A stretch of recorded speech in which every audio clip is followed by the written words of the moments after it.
Good afternoon, everybody, and welcome to the Tuesday, November 16th Town Council meeting. Christian, could you make the roll call, please? I certainly can, sir. Mr. Brown? Here. Mr. Harkins? Here. Mr. Ames? Here. Mrs. Becker? Here. Mr. Lennox? Here. Mr. Stanford? Here. Mayor McCann? Here. All present, sir. Thank you. Christian, were you in compliance with the freedom of information law? Yes, sir. Thank you.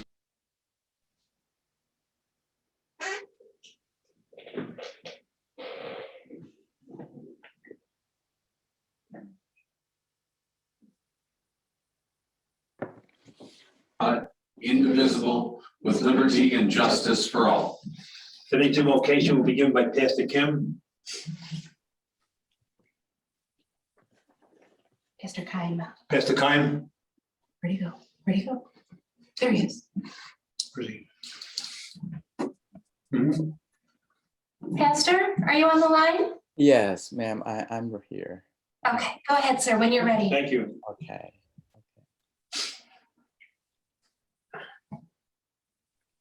Let's pray. Heavenly Father, we recognize your presence in our midst this afternoon. We thank you for giving us this opportunity to come together to discuss for the growth of your ministry in the island. We are so grateful to you, the men and women who serve our island in leadership roles and for their families.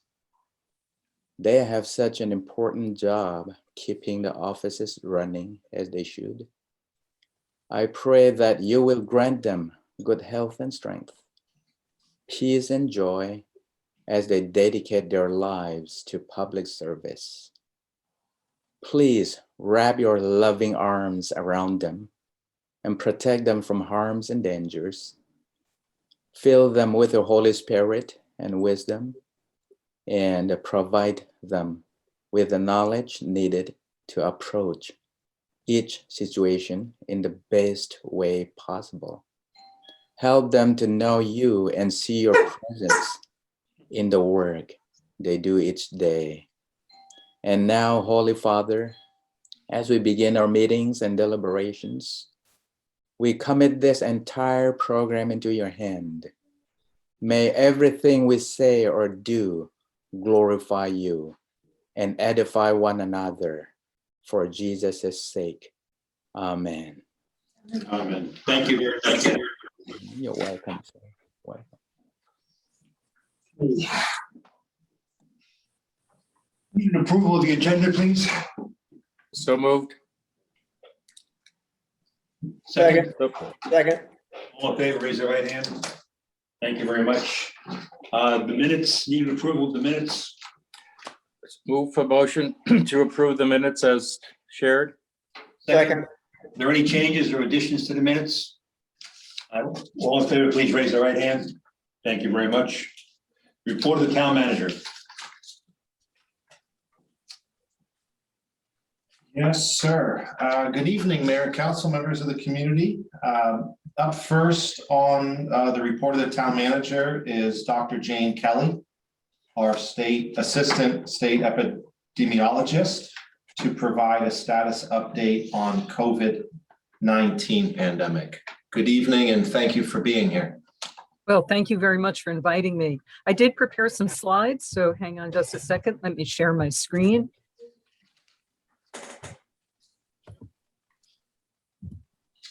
Okay, what I want to start with is the state of the state. You know, where are we in the epidemiology of COVID-19?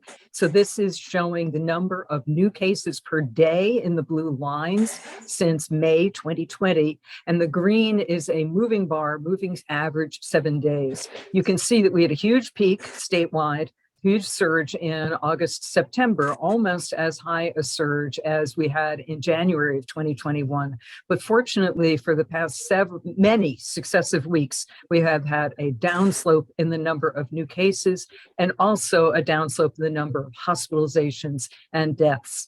I do want to draw your attention to that red arrow, however, because it looks like it's beginning to plateau. And I know just this morning I was speaking to one of the mathematical modelers at the Medical University of South Carolina, and they do have serious concern that we may still see a surge associated with the holidays, not just because people are going indoors more or not paying as much attention to mask mitigation measures, but also looking at what is going on in other countries and in other states. That COVID-19 is an odd disease and seems to do this roller coaster up and down cycling. So we still have some concerns that we're not out of the woods yet about this. You know, that question of when can we take our masks off? The answer is still sorry, but not yet. This is a map from the United States taken from the CDC website showing evidence of community transmission by state.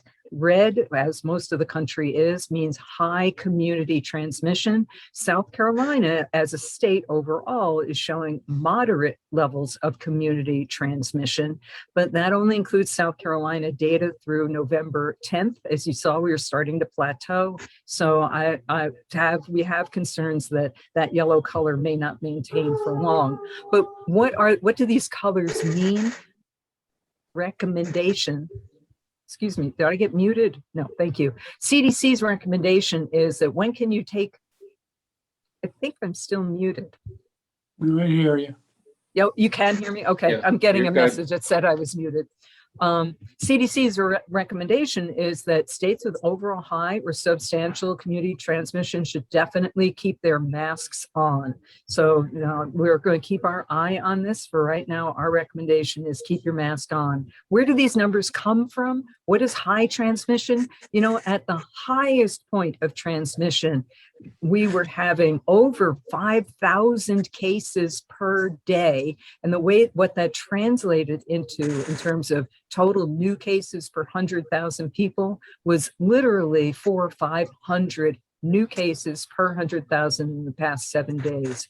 We are now down into that moderate level of transmission, less than 50 new cases per 100,000 persons. That's true for the state as a whole. That's also true for Beaufort County. And the other thing that they look at is the percent positivity of these tests. So just so you know, these cutoffs are not arbitrary. They are based on some numbers that are also predicted to indicate how quickly that SARS-CoV-2 virus may spread in a community. South Carolina varies by the county, but we've not been at a low level of transmission since March of 2020.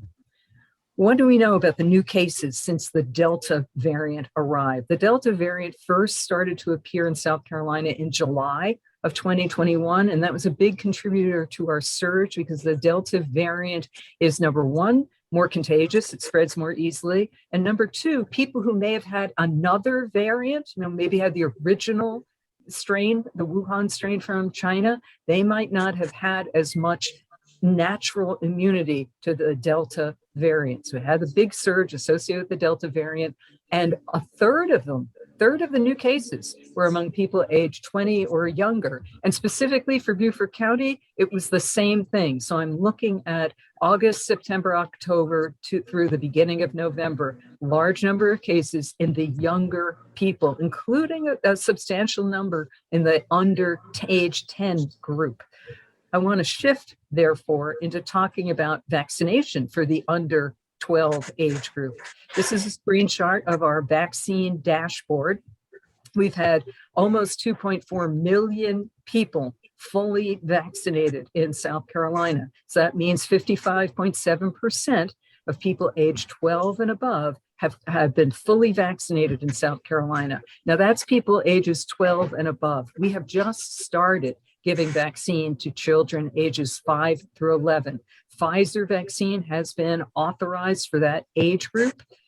They get a smaller dose. They get 10 micrograms as opposed to the Pfizer vaccine for adults and adolescents that was 30 micrograms.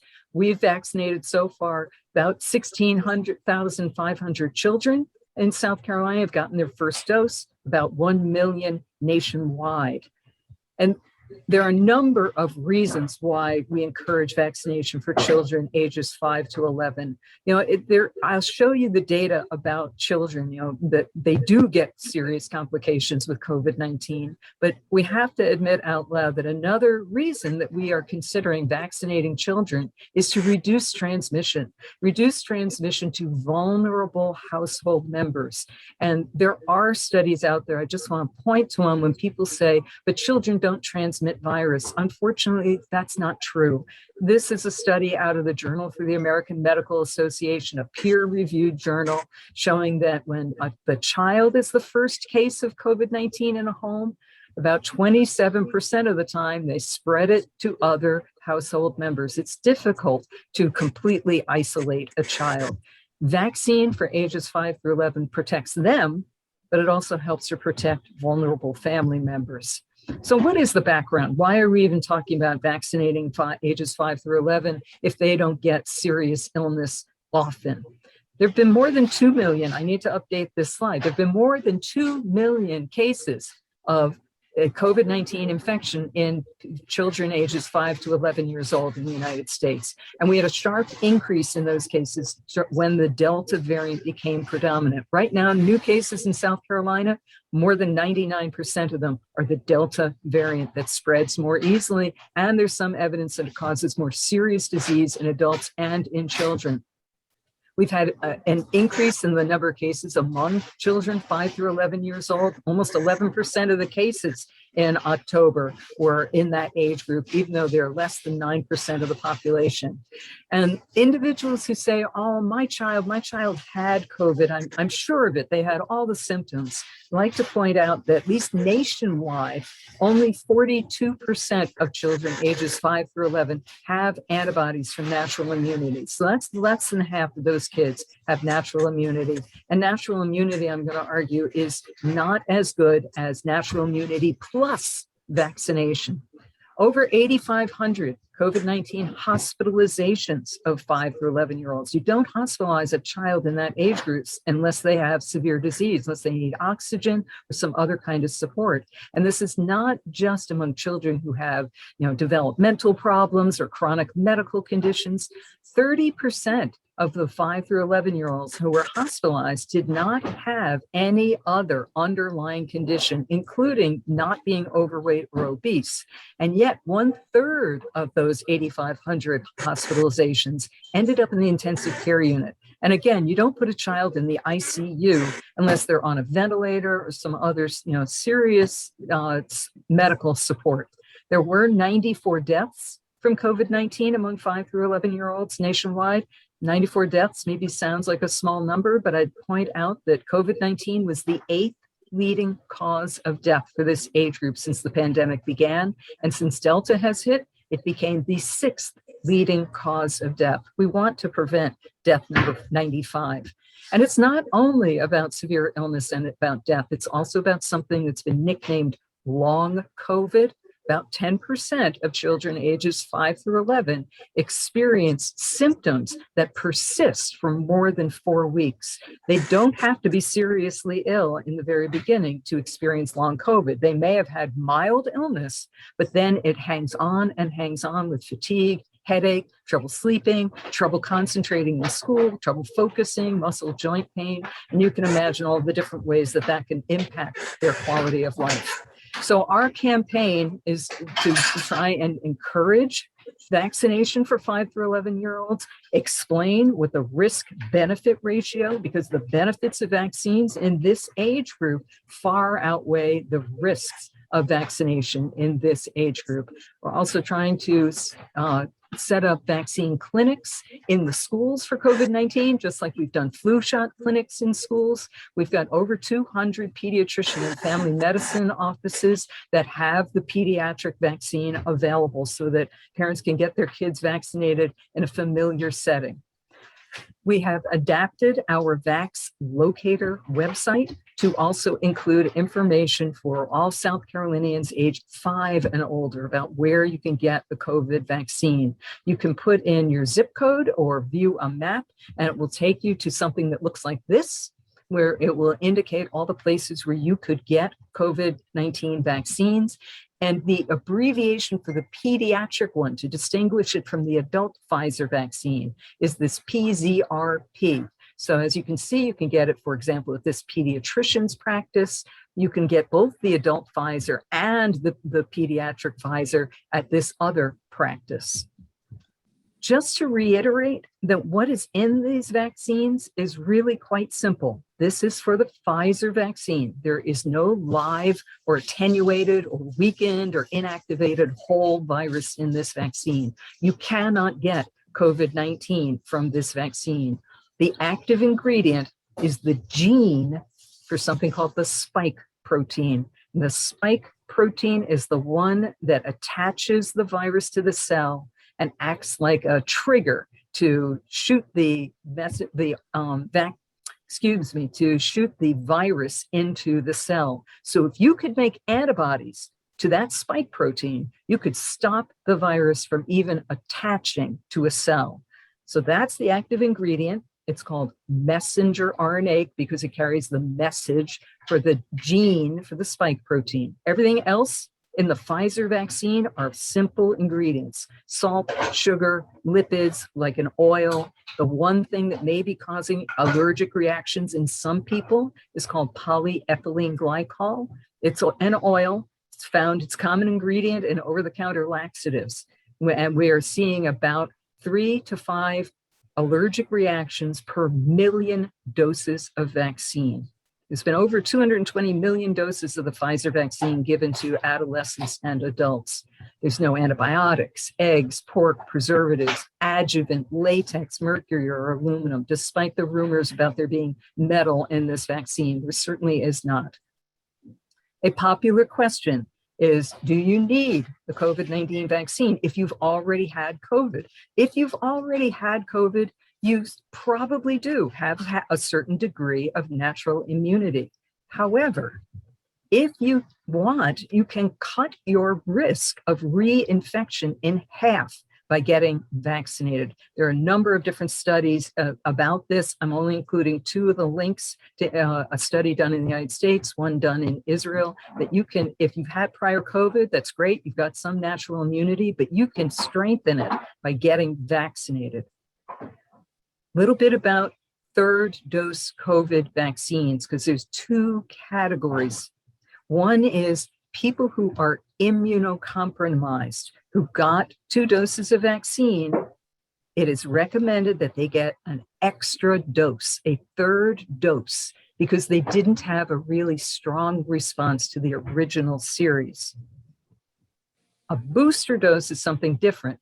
A booster dose is something that you give 6 months after the original series. And what that does, it is a training for your immune system. So it boosts immunity from people who did respond to the vaccine, but that immunity is beginning to wane.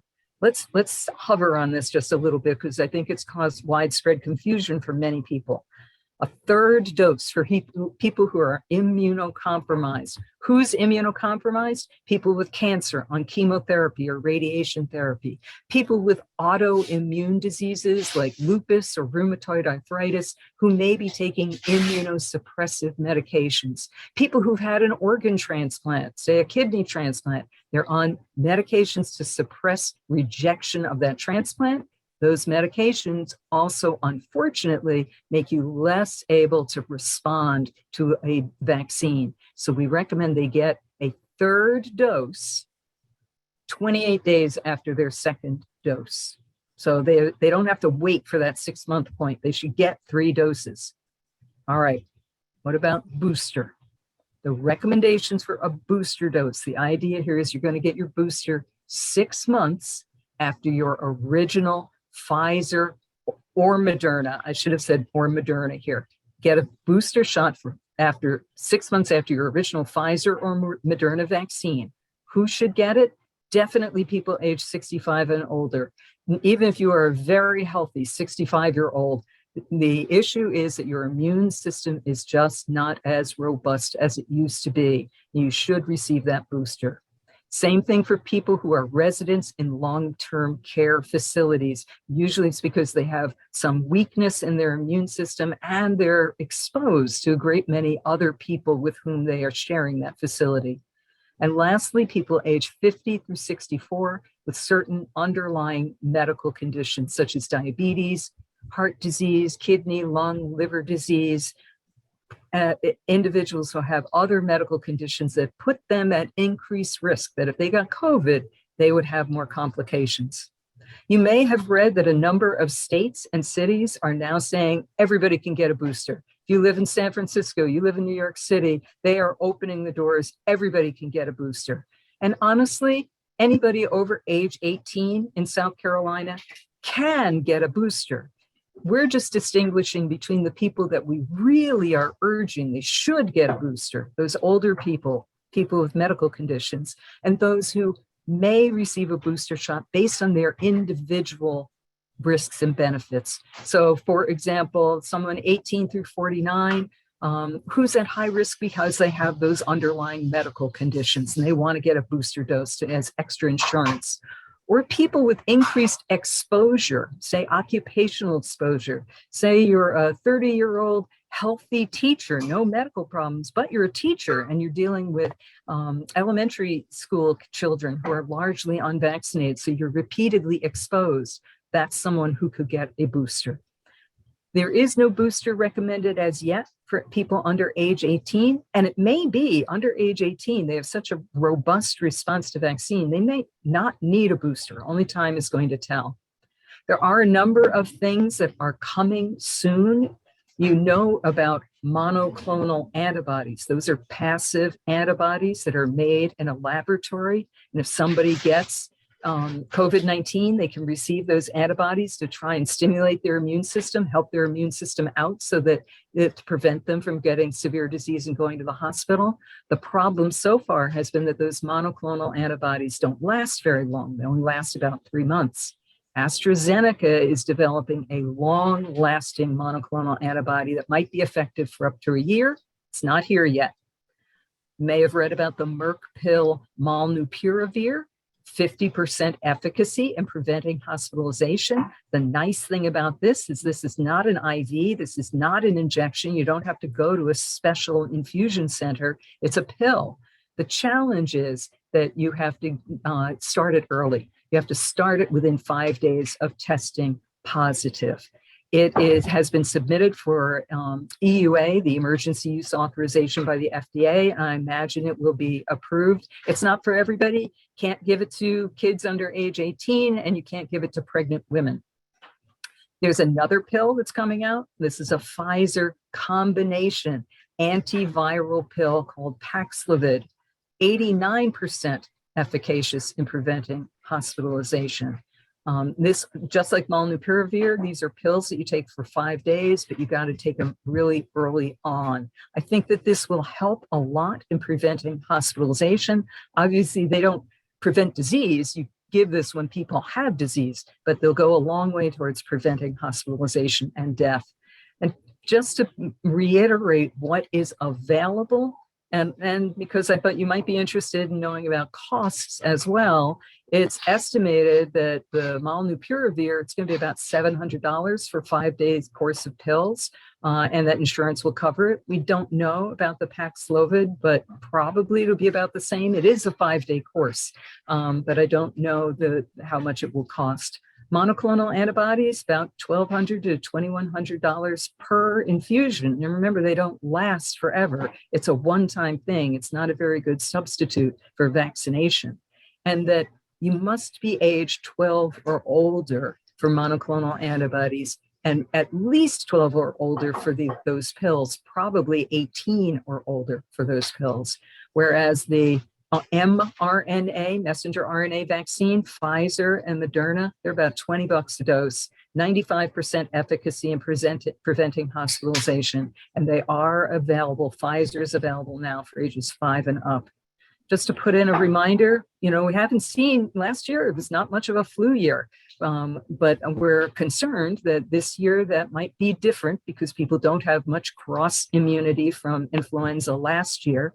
There are excellent flu vaccines available. There are flu vaccines for pregnant women, flu vaccines for ages 6 months and up, flu vaccine that is specially formulated for 65 and up, flu vaccines for people who who are allergic to eggs, flu vaccines for people who don't like needles that you can get a nasal spray. So we're encouraging everybody to get your flu shot. You can get your booster and your flu shot, COVID booster and flu shot on the same day. I'm going to end here with my email. If we don't answer any of your questions today and you think of something later, please feel free to email me directly. It is kellyjm1@dhec.sc.gov. Thanks. Are there any questions by members of the council only?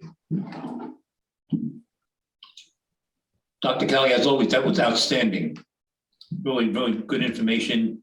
And if possible, could you send us a copy of your slides? Absolutely. I didn't know if there might be additional questions about myocarditis or symptoms in kids. I don't know whether the focus you want to talk more about 5 through 11 or the epidemic in general. Okay. Yes, sir. Thank you, Dr. Kelly. Thank you, Dr. Kelly. Really appreciate that. And if you email Krista those slides, we'll make sure they're available. Will do. Thank you so much for inviting me. Thank you. Next up, Mr. Joel Taylor, CEO of Hilton Head Regional Hospital. I know, Joel, you're newer into your role as CEO, and just want to welcome you tonight and offer our congratulations to you and ask you for a little bit of update from the hospital. Absolutely. Well, thank you, Mark. Thank you, Mr. Mayor and Council. I appreciate the opportunity to speak with you. And having followed Dr. Kelly a couple times in various mediums, I can't figure out if it's better to go before or after her. She does such a great job explaining kind of the current state of the pandemic. Locally, I would tell you, we thankfully really are in line with the graph that she showed, kind of that first slide, that by all accounts, we have weathered the latest surge. Across our 2 hospitals, we have 4 COVID positive inpatients, one of whom is in the ICU. And that has been fairly consistent for the last 3 to 4 weeks. I would estimate probably 3 weeks in particular. What I would echo too is her sentiment that somewhere between 75 to 85% of the patients we're seeing that are admitted are unvaccinated. The vaccine has done a tremendous job in keeping people out of the hospital, and we're thankful for it. We continue to strongly encourage it, but by all accounts, we have weathered this latest surge. We are watching closely both the predictive models and our own experience with positivity rates, looking to determine if we could expect another surge in the future.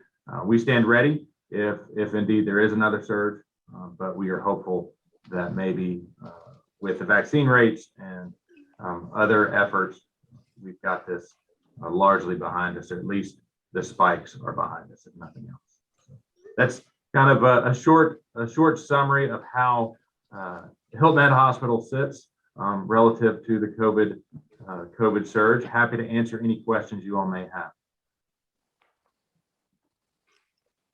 Are there any questions from members of the council?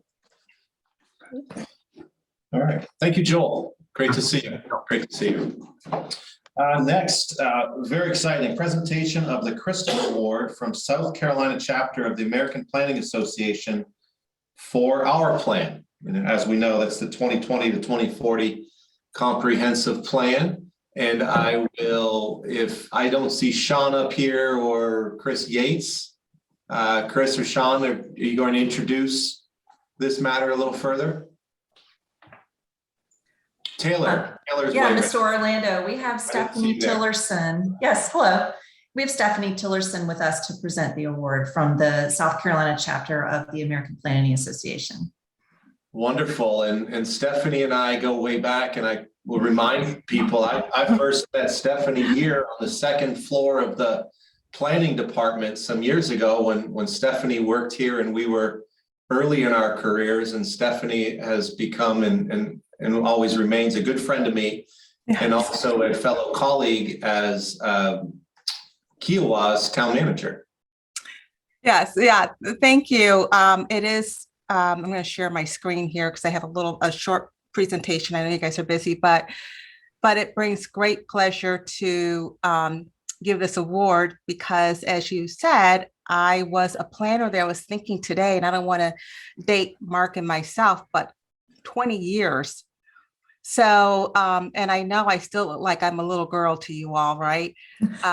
But I was a current planner there, and I started my career there as a planner with the town of Hilton Head. I learned so much, and I don't think I would be where I'm at today if it wasn't for all the planners there and the leadership that was at Hilton Head at the time I was employed there. So now, as you said, I sit here as the town administrator with the town of Kiowa Island, and I am the incoming president of the South Carolina American Planning Association. So I am here today with that hat to present the award to Taylor, who's already actually received the award. She can hold it up. Because of COVID, we could not present in person, but we sent the awards out to everyone. So quickly, this is for the Our Town 2020-2040 comprehensive plan that you all did such a great job, very innovative in thinking of ways to go about doing community planning. So just going to go ahead and advance to the next slide here if I can. And I'm just going to go right to this part here. This part that Taylor shared with me is the 7 core values I'm sure you all are aware of. And the shining reason why this was selected by the South Carolina American Planning Association in terms of receiving an award, thinking about the innovation that you all bring to the table, the community effort, looking at the number of hours of volunteers, staff time, that you all didn't hire consultants to do this work, and that you had in-house a group that was able to put this plan together. And with the community support, I think everyone can buy into kind of moving the future forward for the town of Hilton Head. And one of the things I really liked, and I just put in just 2 photos that was shared with me, is to show the amount of community engagement that this plan has brought about. And so I hope everyone there in the community really feels and believes that this is their plan, not just the town of Hilton Head, but it's their plan, it's their document, their Bible to discuss future growth of the community. And I just thought this was great here, looking at the kids and getting them involved in the process, because of course this is for their future. So in the end, just congratulations, great job. We look forward to maybe you guys presenting some more on your plan at our next conference or our next planning conference this fall, right there in your backyard in Hilton Head. So thank you. Thank you, Stephanie. Taylor. Yeah, thank you, Taylor. Thank you, Stephanie. Great to see you again, even though it's Great. virtual. Yeah, great to see you. Take care. Appreciate your time. Thank you. Next up, Mr. Mike Scanlon, Chairman for our semi-annual update from the Planning Commission. Mr. Scanlon, great to see you and thank you for everything you do. You're on mute, sir. Okay, I'm unmuted now. Can you hear me? Yes, sir. Okay, great. First of all, let me say, as a member of the Art Plan Development Team and as Chairman of the Comprehensive Plan Committee of the Planning Commission, I want to congratulate Taylor Ladd and all the staff who were involved in that spectacular effort. You're to be congratulated. I'm glad to see you received this award. Mr. Mayor and members of council, as the new chairman of the Planning Commission, I'm pleased to be on the call today to provide council with our semi-annual report, which you have in your packet, pages 10 and 11, I believe. Our report covers 7 items that we have recommended for town council action over the last 6 months, ranging from an LMO amendment regarding family compounds and subdivisions to our comprehensive plan updates such as the low country hazard mitigation plan. We've also rejected zoning map amendment on Marshland Road, and we have approved an action at Sea Pines Country Club. Please note that 3 members of the commission recused themselves on that Sea Pines action because they are also members of that club. We've handled other routine matters such as the passive park at Fort Shell Ring, and have changed street names and the like, as those were also addressed. Most recently, we forwarded to Town Council the Greater Island Council Beaufort County landfill resolution. My fellow commissioners and I would like to thank Mayor McCann and Town Manager Orlando for their willingness to open communications with the Planning Commission. We would, as a commission, would like to be in sync with council and town leaders and not be seen or not feel as if we're some remote outrigger to town government. Our main concern at this point is probably how we can be helpful in solving our workforce housing issue. And the other item I wanted to mention is that I want to thank Mr. Orlando for seeing to it that his new strategic plan fits very like hand in glove with the comprehensive 20-year plan. We're very pleased to see that. And I've invited Mr. Orlando to come to our Planning Commission meeting and brief us on that document, especially those elements of the plan which will come to Planning Commission before they arrive on your desk. That pretty much concludes what I had to say, unless there are any questions. And my last comment is, we hate Zoom meetings, just for the record. Are there any questions for Mike? Mike, I thank you very much, and I enjoyed meeting you in person last week. Thank you. Thank you, Mike, and I appreciate it. I work with Krista, Mayor and Council. I'll work with Krista to appear at Planning Commission potentially in January to overview the strategic plan once you adopt it as a formal body and a formal approval. So more to come on that. And last but not least, I have here status update, town hall technology and security enhancement. Just real brief and high level. With the use of the American Rescue Plan funds, you directed some of the use of those dollars towards some improvements to technology as well as security at town hall. I just want to share with you and the community that those enhancements are scoped, and the initial stages of them are underway. So as we return to town council chambers, you will see and hear some improvements to the audio-visual program in there, as well as some social media capabilities. And so I'm excited to put those in place. So the longer we work in the middle of a pandemic, the more we realize that technology needs to be our friend, and those enhancements under the careful watch and vision of John Tuttle, our IT director, are moving forward. In addition, as a security program, not to get into all the various details of what a security program is and isn't in our town government at our town hall, I'm pleased to tell you that our visitor management system is soon to be formalized. So visiting in our building will be a lot more formal. Town council public meetings, as an example, the entry will be through the center corridor, past a security guard and metal detector, as you enter into town council chambers, so that we can do our business in a safe and intentional manner. Some internal and I should say external lighting will be in place, and we will have a security guard on site in our future. So more to come. I've provided an overview of that project and some specifics for you, but I just wanted to share that update with you and the community today. And with that, Mayor McCann, that is my report of the town manager. Good, thank you very much. We have intentions, because of what the update on security and the update on what we hear about the pandemic just now, target January as our reopening of public meetings in the council. And that will be for the council and all other meetings like public planning and the rest of them. So unless something happens unexpectedly, we're looking for a January 2nd open in Town Hall. I'm sure they'll make everybody happy, including me. Second of all, before I forget, is I want to thank all the council members and the staff of Town Hall, of town, for attending the Veterans Day celebration in the park the other day. It's one of the best events of the year. It's a beautiful place to be in, and it's great seeing all of you there, and I thank you very much.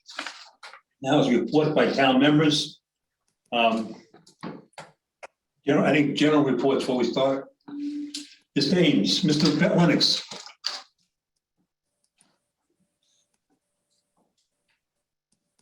Thank you, Mayor. I recently attended a committee meeting via Zoom, and I want to acknowledge how well ATAC Chairman Jim Fluker and his ATAC committee handled a clearly uninformed caller. And I'd like to acknowledge the way they conducted their review of the ATAC's grant applications. Thank you. Thank you. Any other general reports? Mr. Brown? Yes, thank you, Mr. Mayor. Not a report, just a question. Thank you for the update on when we will be back in person. A couple meetings ago, we had the topic of redistricting at hand, and we were awaiting some maps to, I guess, correlate with the statistics that we were given. Any update on when that map will be available? We're waiting that from Revenue and Fiscal Affairs. Yeah, we're getting that baseline from Revenue Fiscal Affairs, but we're also working on a few maps internally as they result in the different blocks and grids, and those maps should be. We've got the maps for the existing districts as they are today, and there are 651 census blocks. And we have maps that show what they are today. What we don't have is the new data with the numbers that came in from Revenue and Fiscal Affairs. So we can give you really if you'd like, from a point of reference, what we currently have, but what I was waiting for is to get that information from the state and calibrate the maps accordingly. And Alex, I'm asking Josh, as we're sitting here, to correspond with the state tomorrow to see where it is. Yeah. Okay, thank you. Thank you, sir. Mr. Ames? Yes, I want to make sure that the community knows that the mayor, with his New York Yankees lantern, led the lantern parade on Saturday evening. It was a boisterous effort on the part of all those who attended. It was incredible. I think the community spirit was fantastic. And I heard a number of people saying, and actually people coming up to me and saying, thank you, town, for doing that. And I just want to call out Jen McEwen's leadership in putting that together, and thanks staff who did such an incredible job of organizing it. But Mayor, kudos to you for leading it. Thank you, David. Good seeing you there. Majority of council, it was what Hilton is all about. Mr. Glenn? Thank you. I want to second David Ames' comments. I was there. It was a great time. I don't know the number of people that were there, but I would guess something like 2,000 of our citizens were out there, and several hundred were sitting there observing us and cheering us on. Thank you, Jen, for an outstanding job. This reflects the spirit of this community. Thank you. Thank you. Mr. Hawkins? As we all know, the concourse was a outstanding success. Rain became a real impediment, and a lot of things logistically had to be addressed in short order. And I was asked to place a call to our town manager, and in a very expeditious way, he intervened and guaranteed that the event would continue smoothly in spite of the rain. So thank you, town manager. Yeah, you're welcome, sir.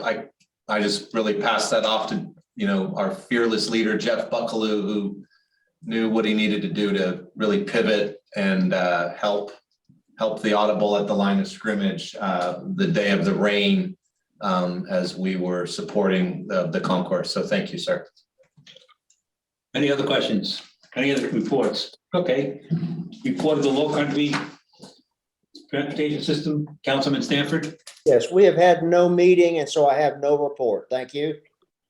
Low Country Council of Government, Ms. Becker. I have no report this evening. Thank you. South Carolina Floodwater Commission, Mr. Brown. No report, sir. Okay.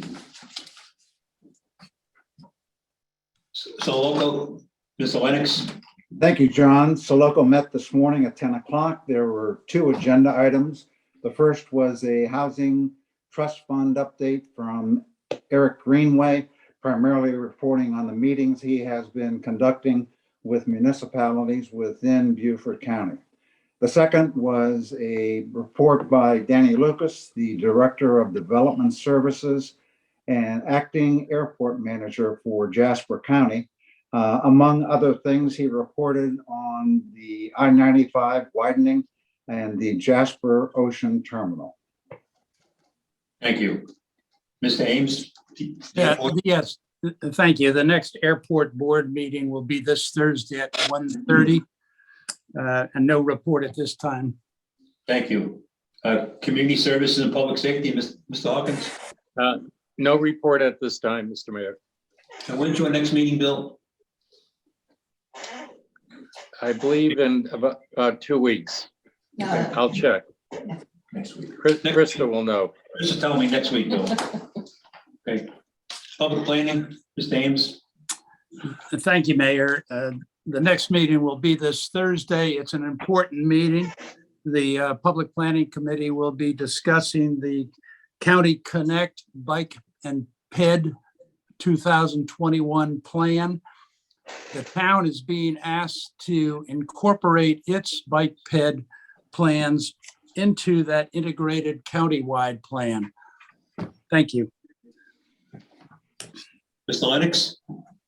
Thank you, John. The Finance and Administrative Committee met this afternoon at 1 o'clock with 3 agenda items. The first was the annual report on the tax increment financing district. John Troyer explained it in detail.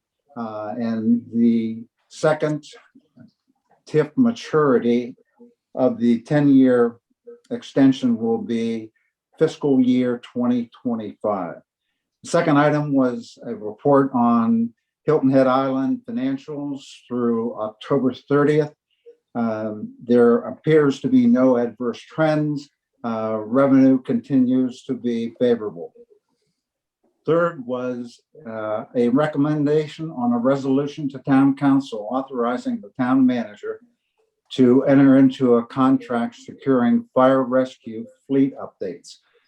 The committee voted unanimously to refer to Town Council, recommending that they consider favorably. Any questions? Thank you very much, Tom. You know, at this time, I respectfully ask the citizens and members of the council to tone back the rhetoric on our strategic plan and a cultural plan. We're just doing damage to ourselves. The members of this council have worked very hard with Mr. Orlando in trying to make changes to the plan, make it suitable for all of us, make it suitable to the public, and achieve the goals this community needs. So if we can just tone back the rhetoric for a while, it would be greatly appreciated, both for the inside people and outside people. I thank you very much. Appearance by citizens. I'd like to remind our citizens of the town rules. Your name, your address. Each person has 3 minutes to speak. And the decorum is very important. You always hear me talk about civility. Civility starts here, and I would appreciate all our speakers adhere to the civility rules. I understand today that we have a large number of people who are signed up to speak on the matter of the strategic plan and the Office of Cultural Affairs. Because of this, I want to tell you that I have placed the item on the agenda for the town meeting of the strategic plan on December 7th.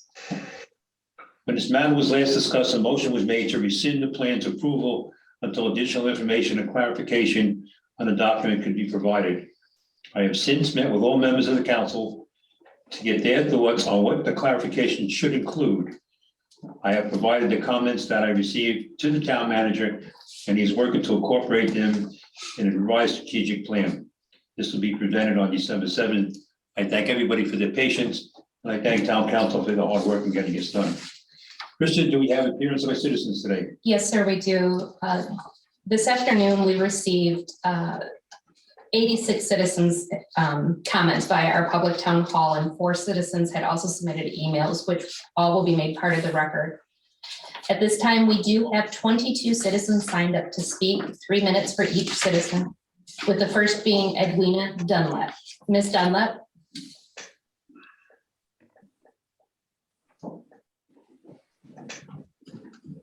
Ms. Dunlap. Hi, Krista. It's Edwina Dunlap. Yes, ma'am. Go ahead. Mayor, please. members of the town. Hi, Krista. It's Edwina Dunlap. Mayor, members of the town. I think there's a delay. Can you hear me now? Yes, ma'am, I can. If you have any audio on in the background of the meeting, could you please turn that down? That will cause a delay.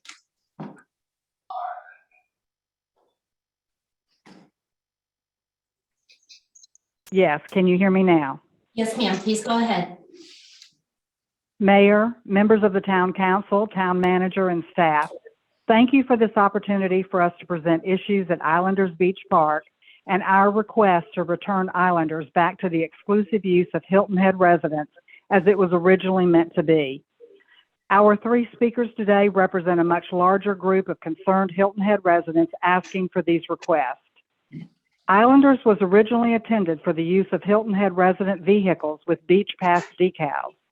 However, several years ago, in order to obtain funds for beach renourishment, the town agreed to put 25 public parking meters at the park. This opened Islanders parking to vacationers and day trippers. When there are no meters available, many simply park in any available space. Low fines and little to no enforcement have encouraged people to ignore the rules and park in resident-only spaces. Social media shows that vacationers are encouraging other visitors to use Islanders for, quote, easy, cheap parking and great facilities. We were also surprised to find out that there are many beach pass decals sold to timeshare guests. Apparently, timeshare groups have been directing their guests to Islanders, and these guests are purchasing parking decals in increasing numbers, thus reducing the parking available for residents. The parking use problem has steadily gotten worse and reached a boiling point this past summer, which prompted the residents to organize and ask for your attention and help. Therefore, we are asking Town Council to implement some actions before Memorial Day. Specifically, number 1, issue a resolution ordinance that rededicates Islanders Beach Park for residents as a resident-only park facility. 2, tighten up the definition of Hilton Head Island resident in order to control the number of beach pass decals sold. This would include only permanent and second home residential property owners on the island, as well as long-term renters with a 6-month or longer lease. Note, a timeshare owner with 1 or 2 weeks does not meet the South Carolina legal definition of a resident. 3, do not allow decals to be issued to commercial vehicles, non-resident golf carts, or golf carts that cannot legally be driven to Islanders per South Carolina law. 4, remove the parking meters and convert those spaces to residents only. 5, prohibit commercial shuttle buses or non-decal vehicles from entering Islanders and dropping passengers off at the front. 6, increase the number of parking spaces for residents by 50 spaces. 7, significantly increase fines and enforce towing on an hourly basis for parking violations. And 8, just as you did last summer, have park entrance attendants for Islanders between Memorial Day and Labor Day. Thank you for your time. My teammates will follow to discuss the other 2 goals. Thank you, Ms. Dunlap. Ms. Whaley, Ellen Whaley.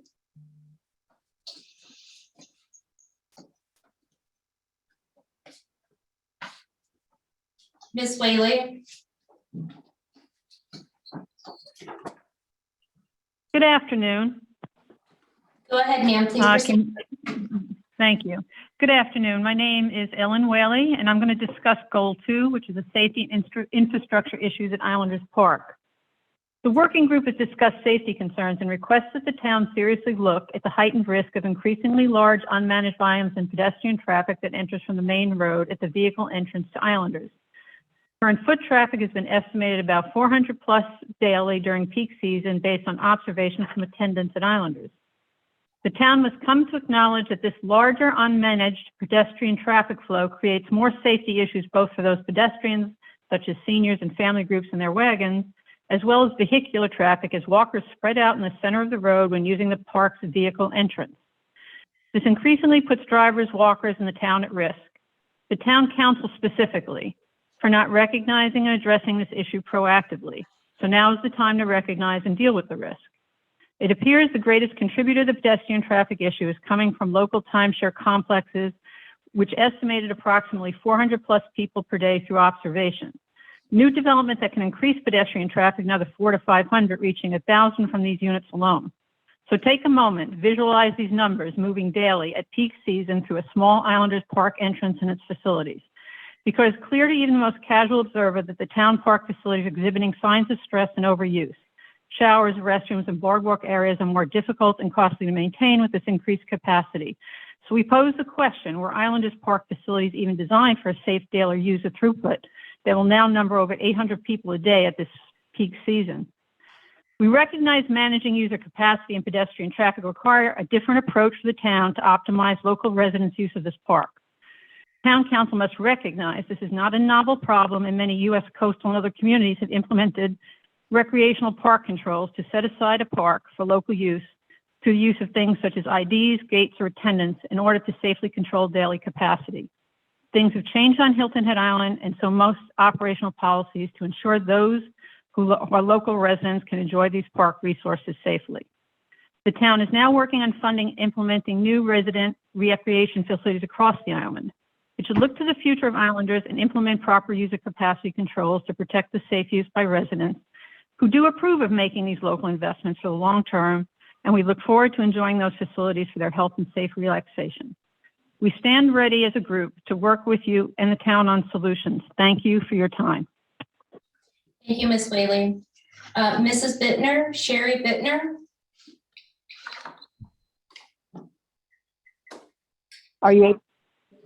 Can you hear me? Yes, ma'am, please proceed. Thank you. Hi, I'm Sherry Bittner, and I wanted to briefly elaborate on the previous concern regarding timeshare foot traffic. The greatest contributor to the foot traffic issue is coming from the 6 timeshare complexes located across the street in Port Royal Village. As stated earlier, timeshare vacationers do not meet the South Carolina legal definition of a resident. The new timeshare complex getting ready to be built at 15 Wimbledon Court will add 166 units, which is going to greatly increase the foot traffic problem, which is already over 400 people per day. It is important to note that many of the timeshare vacationers from Port Royal Village have access to the Westin facilities, to include beach access. In an attempt to reclaim Islanders Park back to the residents, we are simply diverting timeshare foot traffic to the proper access point. The residents of Hilton Head believe that now is the time to address the timeshare foot traffic problem. I'd like to conclude with our final goal, which is to create a strong message to the general public that Islanders Beach Park is a resident-only park. First, for the town to place large visible signage installed at the immediate entrance of Islanders parking lot stating, "Beach Pass decals only, towing strictly enforced, no pedestrian traffic." The second request is to change the town website to clearly reflect the restricted resident-only access to Islanders Park. Third, improve tourist information on how to get to the beaches. For example, the town will send letters to the timeshare POAs informing them that Islanders Beach Park is a resident-only park, while also providing information on public parks for their timeshare guests to use. We want to be clear. The residents of Hilton Head are in no way denying anyone's right to enjoy the beaches. The tourists simply need to be made aware that there are many access points on the island to the beaches, and that Islanders Park is restricted to residents. To assist tourists in getting to the beaches, the Breeze Trolley, which has multiple stops on Follyfield Road, can easily take tourists to other public access points. The residents believe it is inherently unfair that tourists have the luxury of walking through Islanders Park to get to a beach, while most residents must drive 20 minutes to get there. The residents believe it is reasonable to expect The tourists can also drive or trolley to designated public parking to get to the beaches. On behalf of the residents of Hilton Head, we would like to wrap up by asking the question, are residents a priority to the town or not?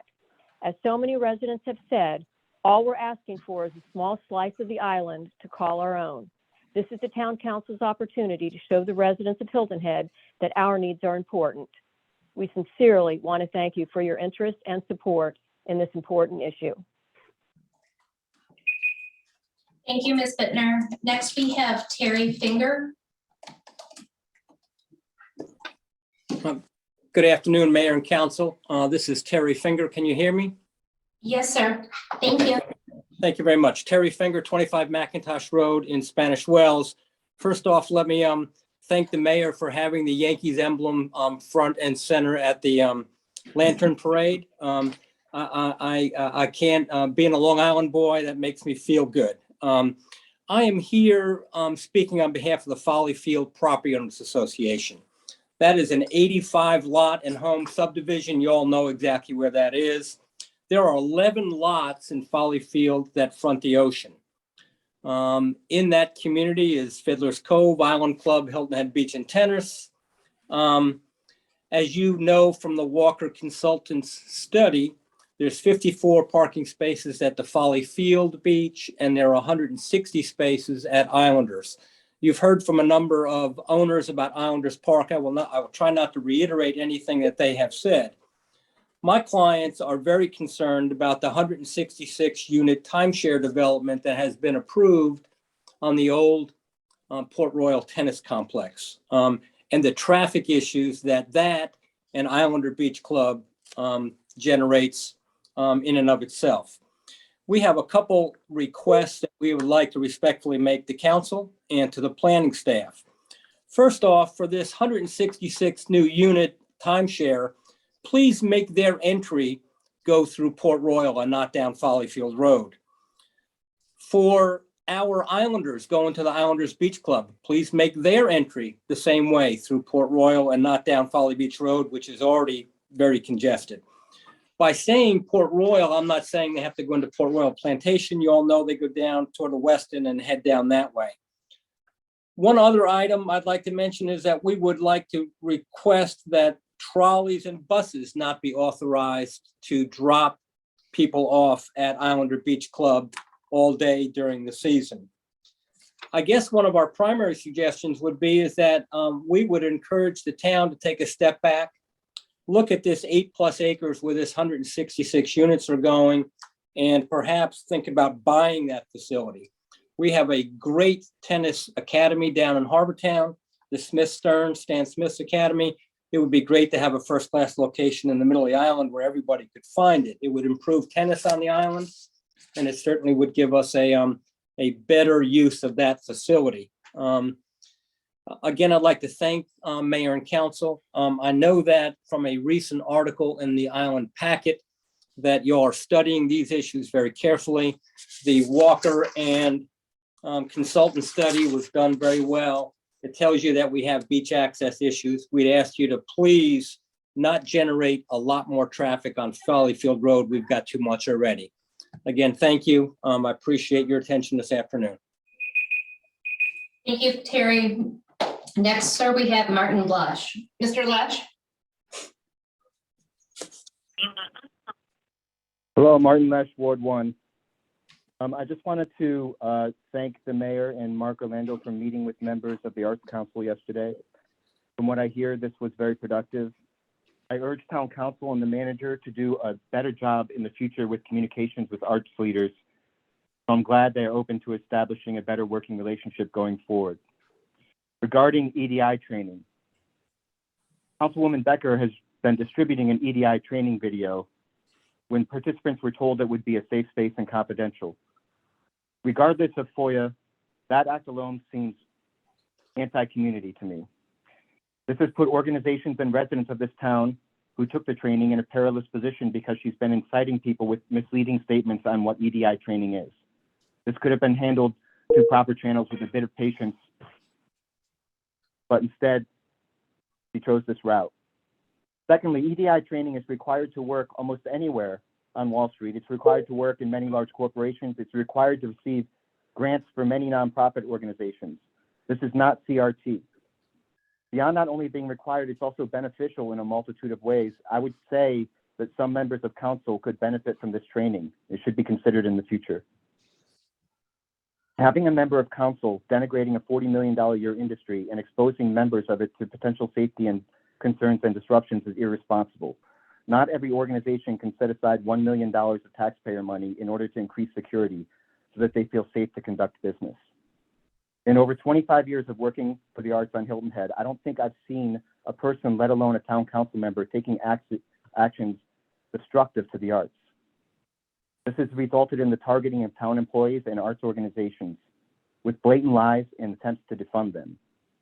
As for changing the organizational structure of the Arts Council and the OCA, I feel this would be a big mistake.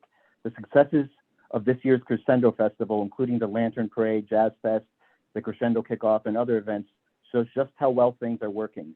The island is developing signature cultural events. To destroy that momentum would be a travesty. Lastly, vigilance committees and militia groups are taking root in Beaufort County. Council needs to stand together against these groups when they threaten our peaceful island culture, not be inciting them. I urge you to pass an OCA plan acceptable to the arts and cultural community by working together. I also urge council to communicate better with arts and cultural organizations going forward so we can avoid future instances like this and push forward in a more united manner. Thank you to all the members of council for attending the various Crescendo events in the past 2 weeks. We look forward to your support at next year's event. Thanks for the time to speak. Thank you, Mr. Lesh.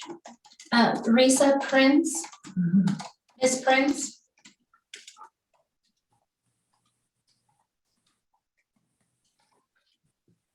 Risa, are you on the line? Yes, thank you, Krista. I'm Risa Prince, 26 Marketplace Drive. Please note these comments reflect only my personal beliefs, not those of any of the groups I usually represent. Elected officials who abuse or engage in actions that appear to abuse their power for personal gain or to promote their personal political agenda are breaching their oaths of office and violating their commitment to their constituents. The last town council regular meeting agenda included discussion of property purchase on Bradley Circle. Notably, this is Ms. Becker's street. Once a historic Gullah neighborhood, it has been turned into mega mansions, except for one property. A town staff member was directed to contact that property owner with an office to purchase this one remaining Gullah-owned property on Bradley Circle. This property is not on the market, nor is it a strategic target for the town. The public has a right to know if council is considering diverting funds from equitably beneficial town projects to further benefit Ms. Becker's personal interests. Ms. Becker's other recent moves, in her role as a town council member, she spoke at a partisan political rally with known ties to a white supremacist group. She called for the town to fund a charter school with her chosen religious curriculum, which would divert funds from our public schools.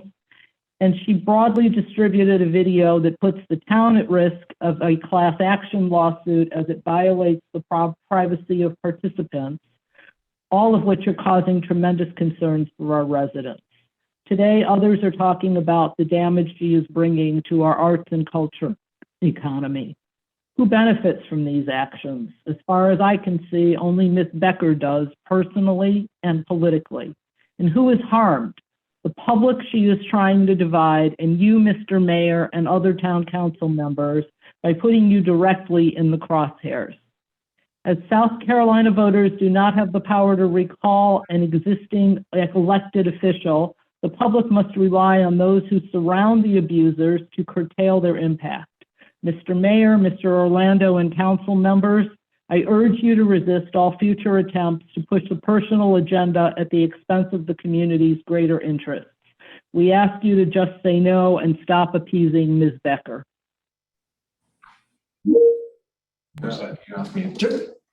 Just a comment here. I've asked before, and I've asked 1,000 times. Let's have a lot more civility here. I understand people's opinions. I understand people's opinions, but we should be as civil as possible without attacking an individual. I understand your feelings. Thank you very much. Sir, next we have Jane Joseph on the line. Ms. Joseph? Yes, good afternoon, and thank you for the opportunity to speak today as chairman of the Arts Council of Hilton Head.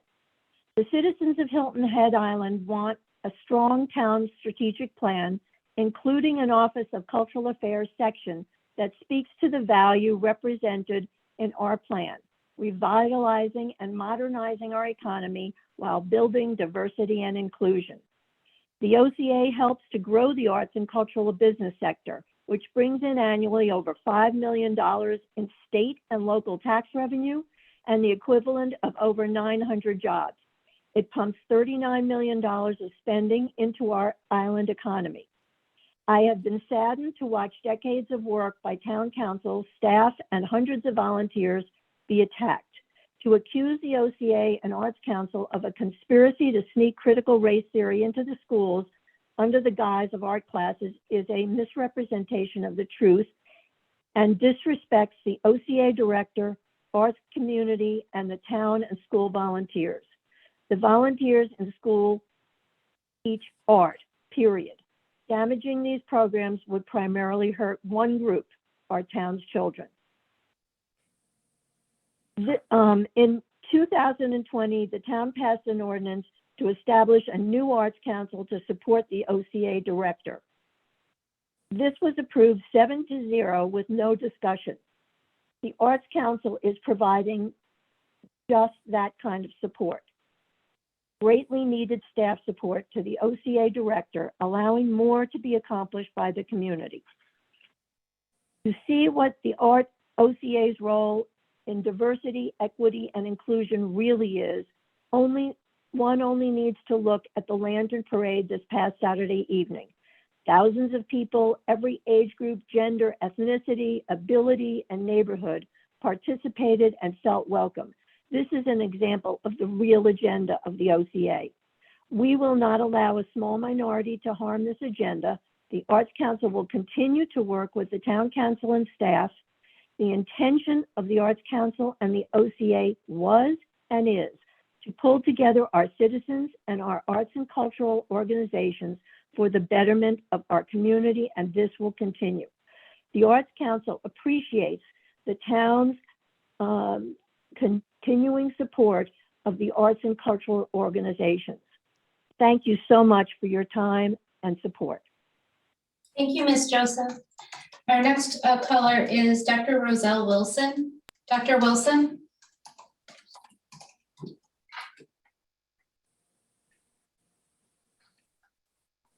For the betterment of the community, and this will continue. Go ahead, The Arts Dr. Council appreciates the town. She's still speaking. No, turn the volume down behind you. We're on to you now, ma'am. Okay, thank you very much. You're welcome. Mr. Mayor, Town Council, Town Manager, and staff. My name is Roselle Wilson, and I live at 7 Bradley Beach Road, Hilton Head Island, and I thank you for this opportunity. I'm also a member of the Relentless Pursuit of Excellence Committee that was submitted with our plan to the state of South Carolina and is now considered an award-winning plan. I have already written to you each in a letter specifically addressing the comments that were made concerning the equity, diversity, inclusion discussions that occurred in the spring of 2021, a meeting that was by invitation only. Today, I add that the strategic plan of the Office of Cultural Affairs is in accordance with the award-winning Our Plan, already approved by Town Council, including the citizens of Hilton Head and the Planning Commission, and it includes equity and inclusion. Secondly, I would address that training for equity, diversity, and inclusion is actually good business, and good business is central to the town of Hilton Head's economy. A cloud of racism is not good business, and we have been introduced with a cloud by not knowing what EDI or CRT is. A bombshell, a live grenade has been thrown in our midst. And other people are beginning to pick up this banner of false patriotism.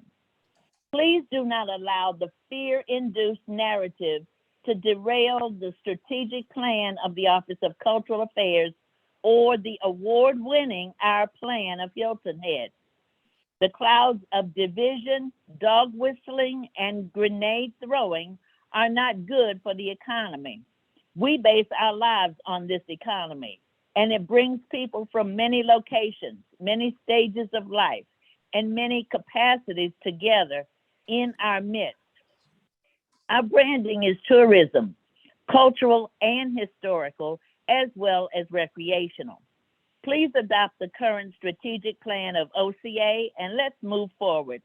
Thank you again for this opportunity. Thank you, Dr. Wilson. Luana Sellers, Ms. Sellers.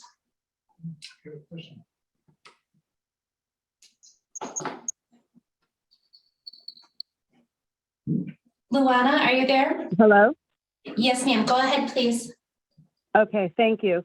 Good afternoon. This is Luana Graves Sellers, and I would like to share with you an African word.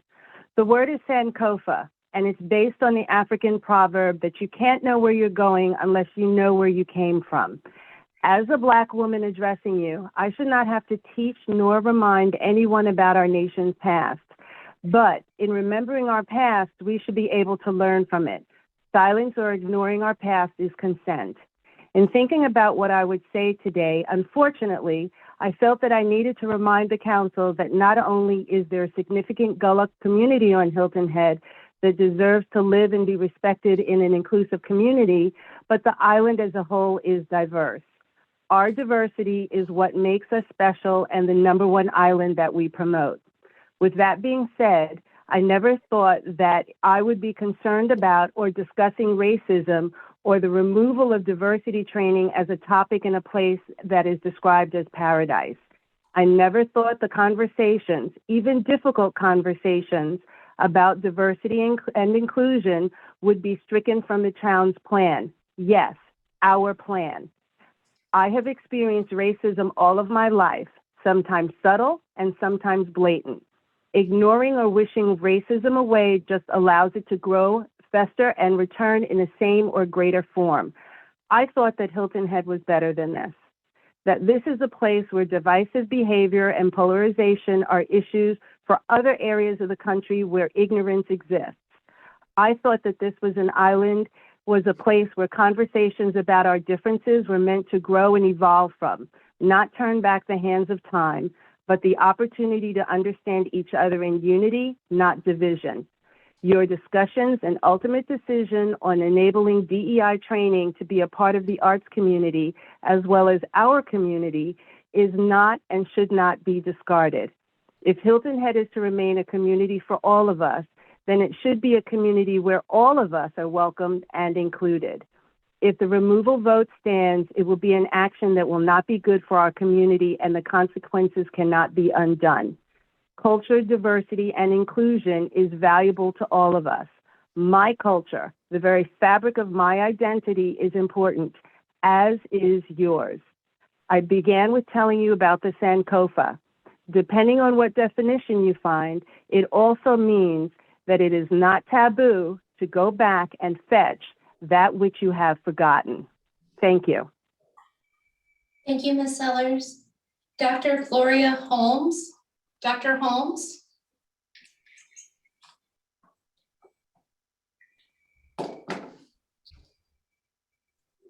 Dr. Holmes?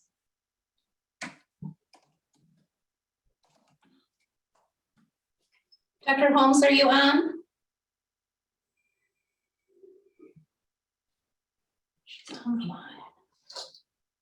Dr. Holmes?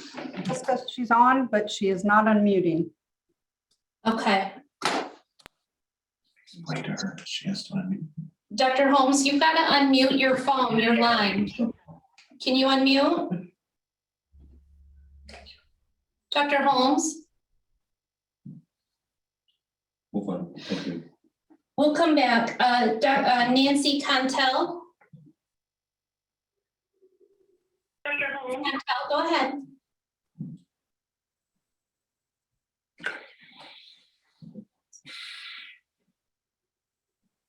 Nancy. Can you go- hear me?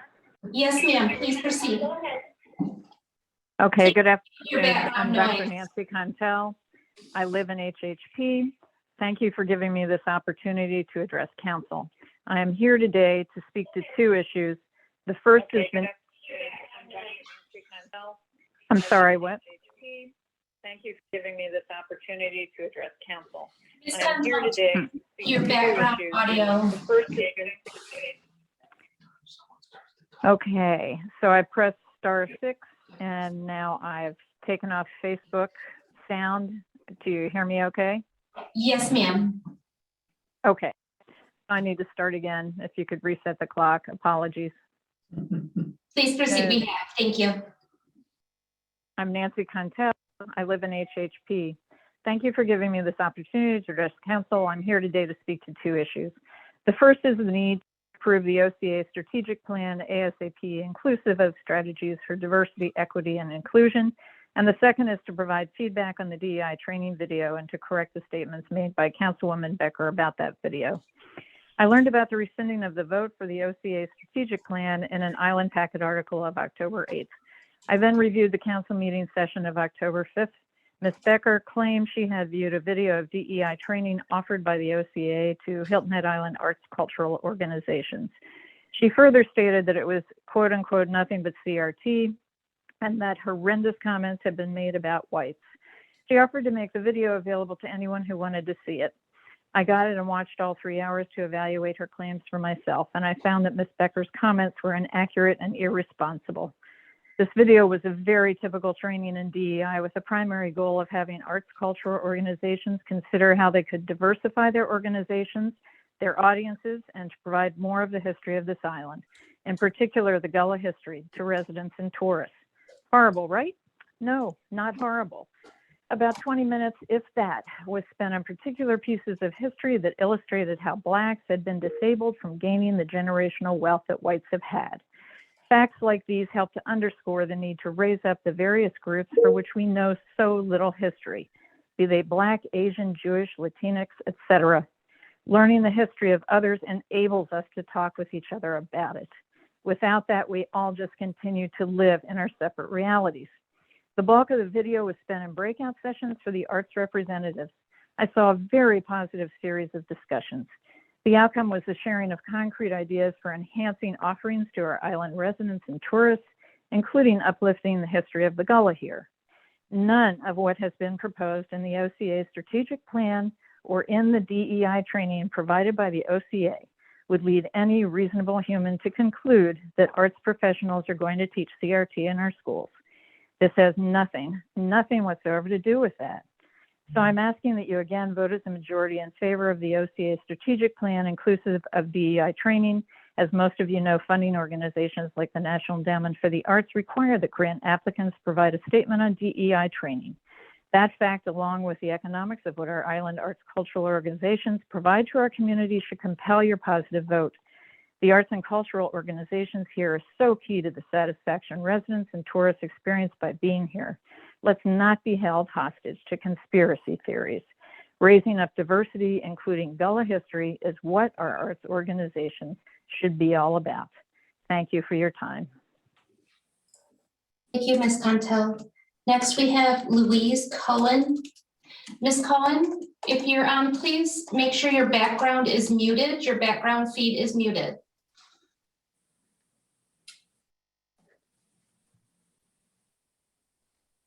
Ms. Cohen, please proceed. Hello, can you hear me? Yes, ma'am, please proceed. Okay. Good evening, town council members. Yeah, can you hear me? Yes, ma'am, please make sure your background noise is muted. Okay. Good evening, everybody. I am Louise Miller Cohen.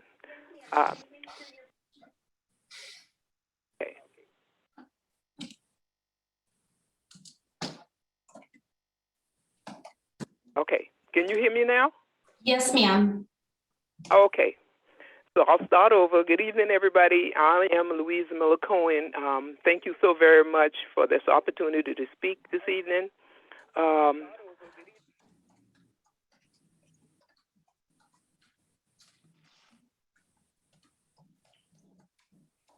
Okay, my address is 3 Farmers Club Road here on Hilton Head Island. I am the founder and director of the Gullah Museum of Hilton Head Island. Our mission is to keep the culture alive and to share it with the world. We are asking that the Office of Cultural Affairs plan be reinstated as it was.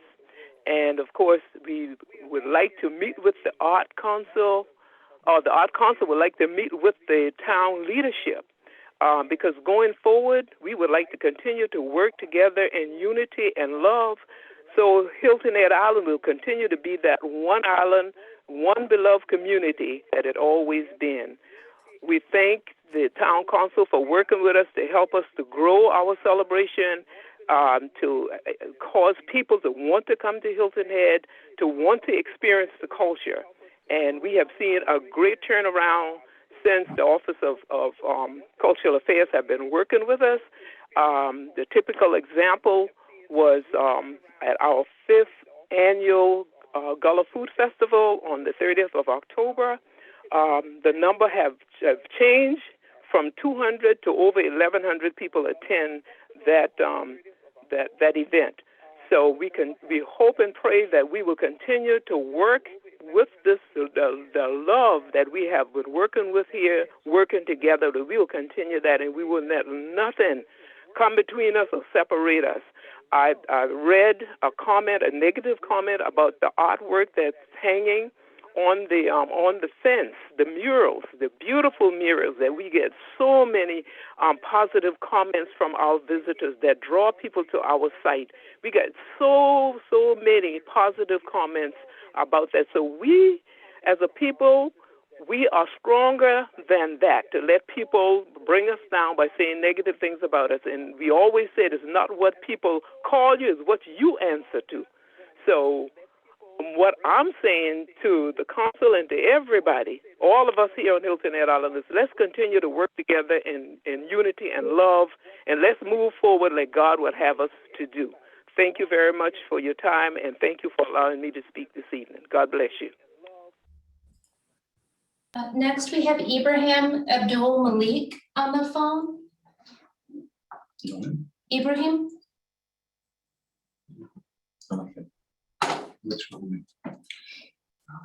Ibrahim, are you on the line? If you are, I need you to mute your background noise, mute your Facebook feed.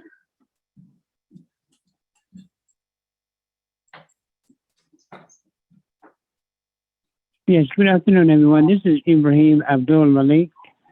I'm hoping that you can hear me. Yes, sir. Please proceed.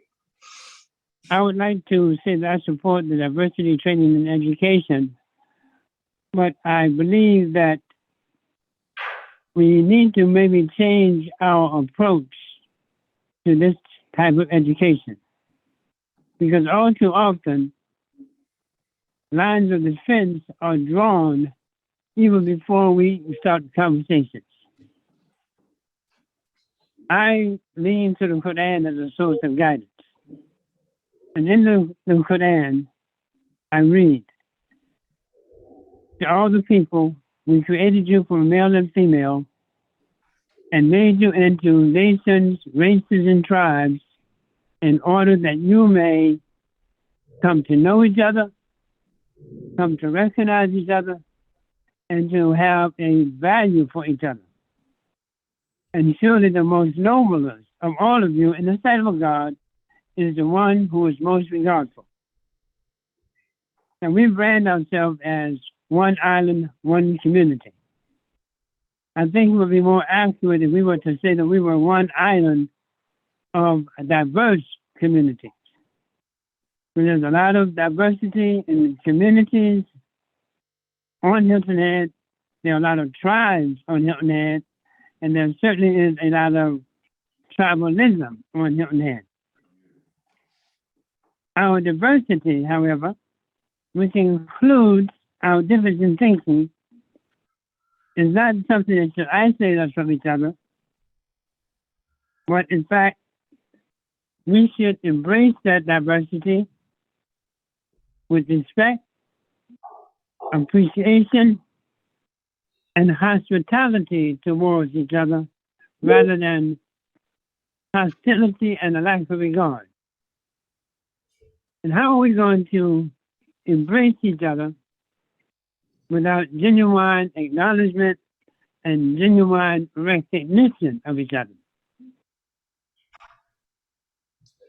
Again, the most honorable amongst any of us are those who are most regardful. I say we should have the training, but before we have the training, let's make a commitment to change our approach, because that's where I believe the problem lies. Thank you very much. Thank you so much, Ibrahim. We have Shodan Lee on the line. Miss Lee, if you could make sure your Facebook feed is muted, turned off, I'd appreciate it. I think she is done mute. It was text message was really fast. Miss Lee, I need you to turn off your background your feed. Genuine acknowledgement and genuine recognition of each other. Shodan? Again, the most honorable. Oh, I mean, like, Shodan?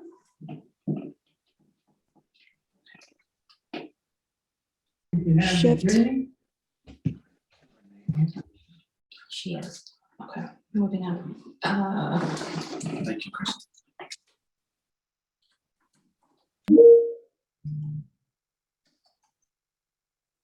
Sir, I'm going to go on and move to Miss Laking, Miss Lisa Laking. She's just joining the call.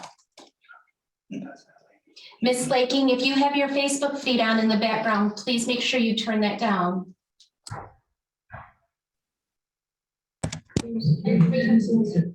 Hello, can you hear me? Yes, Miss Laking, please make sure your Facebook is turned off. Hi, can you hear me? Yes, ma'am. Please make sure your Facebook feed is turned off. Krista, that is Miss Lee on the phone. Oh, that's Miss Lee. Miss Lee, make sure your Facebook feed is turned off and go ahead with your 3 minutes. Okay, thank you very much, Town Council. I am an immigrant, so I support diversity and inclusion. However, I came from communist China and I condemn critical race theory, which is rooted in Karl Marx's critical theory. To help you decide on the Office of Culture Affairs Office's strategies on December 7th, here are my thoughts on the diversity, equity, and inclusion program as promoted by the Office of Culture Affairs. Number one, theoretically speaking, the Office of Culture Affairs has not been promoting critical race theory as championed by Derek Bell of Harvard Law School in the 1980s. However, by denying any linkage between diversity, equity, inclusion, and CRT is gaslighting the public. The ideologies behind Office of Culture Affairs DEI strategy resembles the core of critical race theory, which posits that racism is not just the product of individual bias, but is embedded in social, cultural, and legal systems and policies, which is so-called systemic racism. Just to quote a few bullets from the Office of Culture Affairs website on racial equality principles. This is a direct quote from the website. The social construct of race in the US is deeply and painfully ingrained in our national and personal psyches. Number two, quote, enhancing our understanding of how systems of power and oppression operate in both daily and larger societal contexts. I encourage you to read the entire website. My number two comment is the 1964 Civil Rights Act outlaws discrimination based on race, color, religion, sex, national origin, and later sexual orientation and gender identity. If any employer in the arts community or town government officials have violated the Civil Rights Act, they need to be held accountable. Instead of using taxpayer dollars to create new policies that are creating division in our community. Based on the last decade of FBI crime data, there's not a single race-related hate crime in Hilton Head Island. This is another problem with diversity, equity, inclusion training, or CRT. It's based on storytelling and feelings instead of evidence and facts. Number three, the art community, like all private businesses, can get DEI certificate online.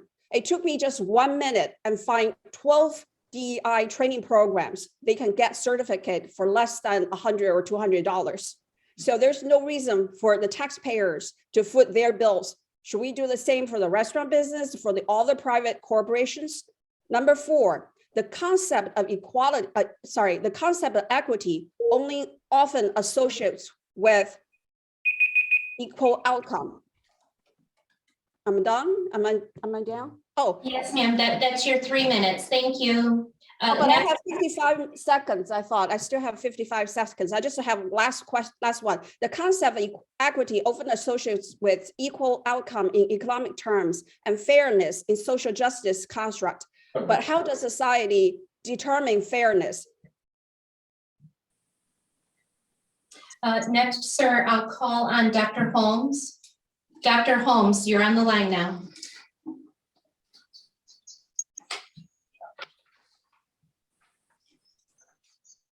Gloria, are you there? Hello? Go ahead, Dr. Thank you. My name is Dr. Gloria Holmes. I live in Port Royal, and I've been a professor of education for close to 25 years, and I've been a teacher for more years than that. Over the years, I've learned many things, and I still have a lot to learn. But one thing that I have learned is to recognize ignorance when I see it, even when ignorance masquerades as patriotism or nationalism. There's nothing wrong with ignorance except when you embrace it instead of trying to eliminate it by educating yourself.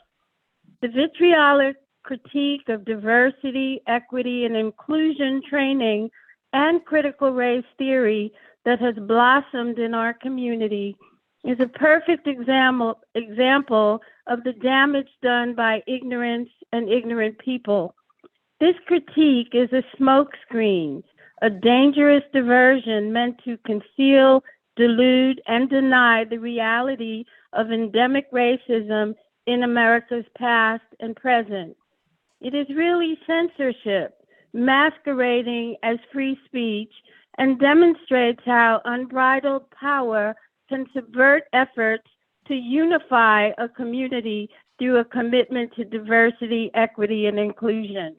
The local discussion about critical race theory has devolved into a power play about who controls the narrative rather than a legitimate discussion about how we can support brave conversations and power sharing in our community. As a matter of fact, this controversy is a perfect example why this community needs training in diversity, equity, and inclusion. The current local and national debates also reveal that some are trapped in their own ignorance because most of the strident arguments against critical race theory reveal that the opponents can continue to embrace, even wallow in ignorance and disseminate misinformation despite demonstrable objective proof that critical race theory is taught in law schools, the university level, and not in public schools. One of the things that I want to make sure I get in is that when people say that they are concerned about hurting the feelings of white children, it has never been stated that there is some concern about what Black children feel when these discussions of racism are. Because racism is not theoretical. It's certainly not theoretical to the people who experience it every day. And I would like to invite you to take a look at Sesame Street's town hall on race. Thank you. Thank you, Dr. Holmes. Lisa Laking, Miss Laking? Yes, can you hear me? Yes, ma'am, please proceed. I just wanted to say that the confusion going on this call is proof of why we need to be back in town hall having these meetings. The mayor came out on August 17th and declared a state of emergency that is still ongoing, and it's completely unnecessary. When the information, the data was released, and even the Island Packet put out an article stating that the surge is ending as Beaufort County cases plummeted. Even in the speakers earlier today, kind of dancing around the good news that there's no emergency. There is no reason to be using a state of emergency to continue to lock the Hilton Head residents out of our town hall and to be doing all of these virtual meetings and hybrid meetings, which is, as I said, in person on August 17th, it's elitist. There are people who have no choice but to go out into this community in person every single day to earn their paychecks, to put food on their tables. And the people in our town council, you guys aren't above any of us, and this needs to be brought to an end immediately.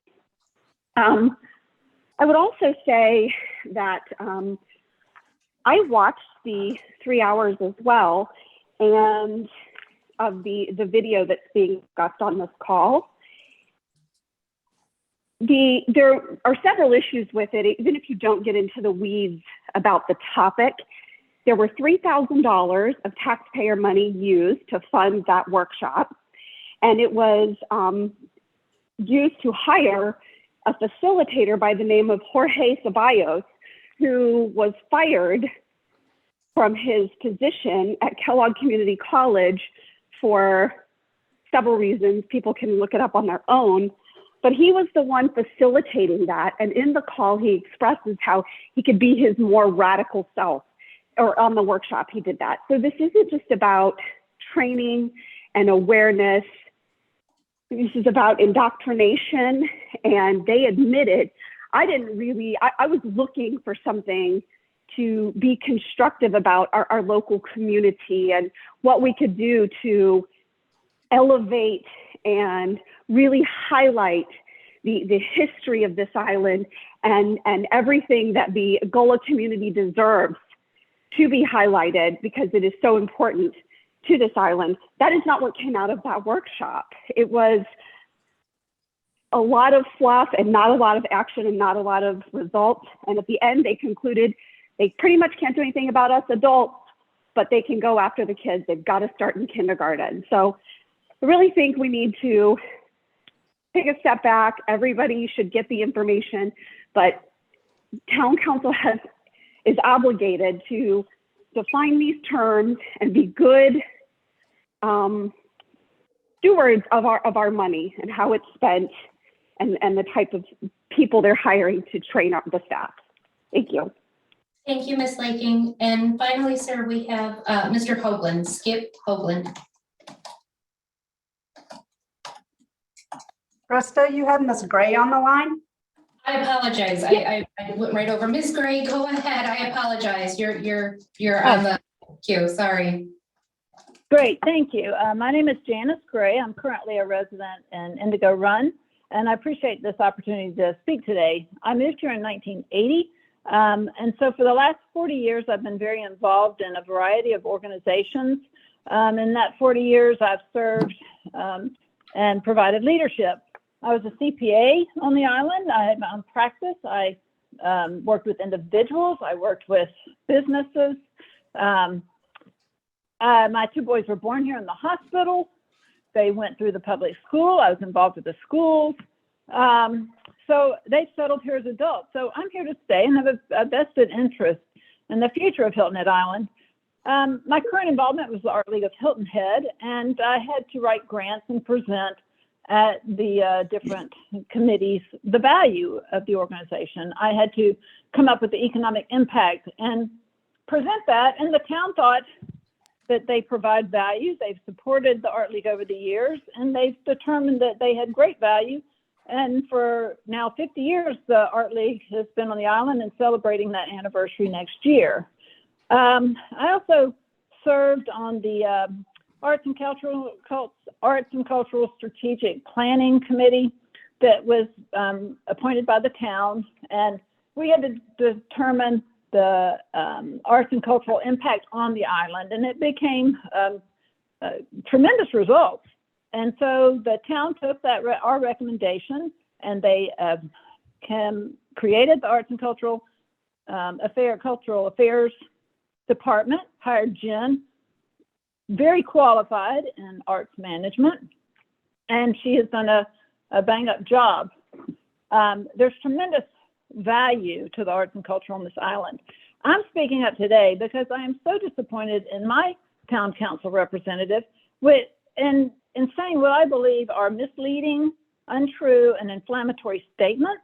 And I cannot stand by and let that go without speaking up. It's a tremendous value to this community. We are the #1 island on the continent. We continue to do that. We have a great council. We have great government. We have great people. We have great volunteers. Our schools, I mean, we've got everything going for us. And to have this misinformation derailing and interrupting these great services that the town provides is just something I can't stand by and not speak up about. So I hope that the town will continue to support, and I think they will through the Office of Cultural Affairs, and keep our island #1. And thank you very much for this opportunity to speak. Thank you, Ms. Gray. And finally, sir, our last person is Skip Hoagland, Mr. Hoagland. Afternoon. Mr. Lennox, Bill Miles Chamber DMO debaticle that you aim spearheaded with other town fraudsters is coming to an end. You lost trying to prevent me from speaking and others as a non-resident. All that did was expose your own corrupt conduct. As I recall, Sheriff Tanner told you to stop trying to break the law, violate the First Amendment, and abuse his deputies to stop speakers. Michael Lennox, you lost again when you and your fellow council members asked ethically challenged Josh Gruber to pay a hired legal gun, lawyer Danny Crow, to render a fraudulent legal opinion saying the town did not have to comply to my FOIA and other people's ATAX FOIA, giving the town an excuse to reject compliance on all the tax funds illegally issued to shyster Bill Miles, so Bill Miles and the chamber could continue lining his pockets with illicit profits from the use of our tax funds. He called it his secret sauce. That's outrageous. Lennox, you have lost yet again. Now the state authority, Turk, has come a-knocking, meaning you have to comply to my FOIA and also get Miles' accounting and hand it over to Turk and any other state authority who wants to know where these millions of tax dollars handed to Bill Miles has disappeared. This includes over $1 million in ATAX funds taken to Canada, as well as all the illegal advertising profits Bill Miles stuffed in his pockets. And Mr. Lennox, you were the ringleader on the fraudulent, illegal, invalid 5-year chamber DMO contract that allows an outrageous $500,000, $600,000 salary pay package for chamber crook Bill Miles. You schemed this contract with highly dishonest lawyers, Finger, Alfred, Coltrane, and Gruber, currently under ethics investigation, and Diane Bush. Wasn't it intentional that this contract limited full accounting provisions? If not, how do you explain why they weren't included? This contract is null and void, and now you must provide the ATAX accounting to Turk, and I will also FOIA Turk to confirm that there's no more monkey business from you, Mr. Lennox. I have not forgotten that you and other officials schemed to give your fellow council member Likens $200,000 in tax funds to use for a private owned lawsuit issued as a bank loan by the lying town lawyer Alfred. This was an illegal and criminal act, Mr. Lennox, and will result in a $10 million lawsuit, damage lawsuit against you and the town and all involved. Mr. Lennox, you also illegally used tax funds to become a chamber member. That was a quid pro quo. Mr. Lennox, I have no idea what bank you owned or where you came from. All I know is I'm glad I did not bank or do business with you. You might be the most crooked, corrupt scoundrel on Hilton Head Island, and that's really saying something. Do you have any comments, Mr. Lennox? Mr. Hoagland, If you continue to make personal attacks on any of the council members, we will not allow you to speak. If you have evidence of anything, please file a lawsuit, but you will not be allowed to come in the future and criticize and say nasty things, or anything you want to say against a council member. I will not allow in the future. If you want to sue us, please do that, but you cannot come in and attack the council members. Thank you and goodbye. Sir, that concludes appearance by citizens. New business 11A. Mr. Mayor, before you begin moving on, well, that was a long time and we all had to take our time to listen carefully. I was named a couple of times in a few of those comments that I would like to address. First thing that I'd like to address is there was one caller who has now twice gotten onto the call in a public meeting and said things that are absolutely untrue. She has said things against me, against my intentions, misquoted me, and that needs to stop as well. Beyond that, I want to say a couple of things that addresses some of the confusion out there. In 100% of my heart and soul, Hilton Head Island has been the most important place that I've ever been. And we returned here after bringing our children here for many, many years for vacation to create a home and a life and to get involved in every way we could to make this island even a better place. There was a comment made, and I'm going to use others' words because I thought they were so powerful. Ms. Cohen said that this is the way Hilton Head has always been, a loving, peaceful place of diversity, of inclusion, and she's right. No one has said anything different. What brings people to Hilton Head, and the reason we call it paradise, is because of those things.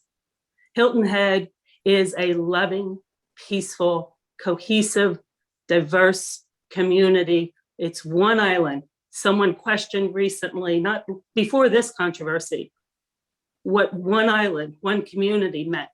Well, what it means is just that. It couldn't be more simple. We pull together.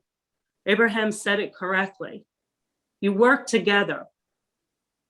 We always have, and I believe we always will. That's not what this discussion about the strategic plan is about at all. It's not about doing away with culture and arts. Everybody loves and adores and values the work that's done through the Office of Cultural Affairs, the events, the engagement that the smaller arts communities are having with the larger public. That cohesiveness is important, and the director has done a good job on those. That's not what this is about. It's not about tearing apart and racist one person against the other. We're all one community here, and we've all believed that for a very long time. It's the way it's always been. Ms. Cohen is correct. Her words were powerful. I would ask that we stick to what the points are and we not drag people around through the mud and misrepresent them or our community. There's a reason we're the #1 island in the world, and it's because of our beaches and golf and all that, but it's not that at all. It's about our people. It's about our history, and it's about our love for our community. So I wanted to make that clear. I could go on and on and on. I'm just so frustrated with all of the misrepresentations. We appreciate you trying to clear it up, Tammy. Anybody else have a comment? Read what Tammy said, talking about? All right, moving on. Okay. New business, consideration resolution authoring the town manager to enter into a contract securing fire rescue fleet updates. Is there a motion? Second? Okay, discussion among council members. Is the chief going to give a report? If anyone would give a report on this, it would be Mr. Troyer. I see him Both chief logged and- in. I know Chief Tadlock's also here, but Mr. Troyer. Yes, Finance Committee recommended this. There was acknowledgement that of the timing issue and the uncomfortableness of making this decision, but they did weigh that with the opportunity to lock in savings and lock in the availability for the appropriate fire rescue equipment that would best fit our fire rescue team. And so Finance Committee recommended authorization for town manager to enter into a contract. Comment by members of the council.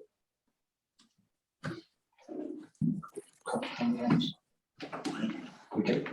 Is there any comments by member of the public? Yes, Tom. I have no citizens outside. Yes, Tom. I would comment that there were 6 council members present at the Finance and Administrative Committee where this was discussed. We heard a presentation from Chief Tadlock. We had some questions for John Troyer. The presentation was acceptable. The questions were answered to our satisfaction as well. Hence our recommendation to the full council. There have been no citizens that have signed up to speak on this. Is that correct? That is correct, sir. With that, do we have any other questions on this? With that, can we have call the vote, Krista? Yes, sir. Mr. Harkins, Yes. Mr. Brown, Support the motion. Mr. Ames, Yes. Mrs. Becker, Yes. Mr. Leonard, Yes. Ms. Jennifer, Mayor McCann. Yes, thank you. Motion carries. 11B, discussion on the beach master planning and facilities update. Mr. Lando, you and Mr. Buckle are going to comment. Yes, I will defer to Mr. Bucklew at first. I know Jeff spoke about this recently at committee level, and he's coming forward with some recommendations. So I think the best thing we can do is just allow Jeff to get into his presentation and overview the plan. Jeff, thank you, sir. All right, Mark and Mr. Mayor, thank you. Yeah, I'm going to run over the presentation we did at the committee. May have a new audience out there, and I want to thank everyone that has supplied us with comments and input. That's part of the process. That's what we are trying to do, is understand what the folks want out there. So let me share this. Whoops. Hold on, share my screen.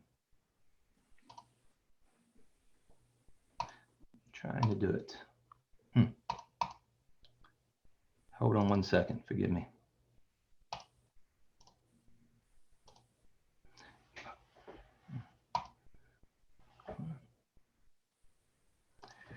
Oops.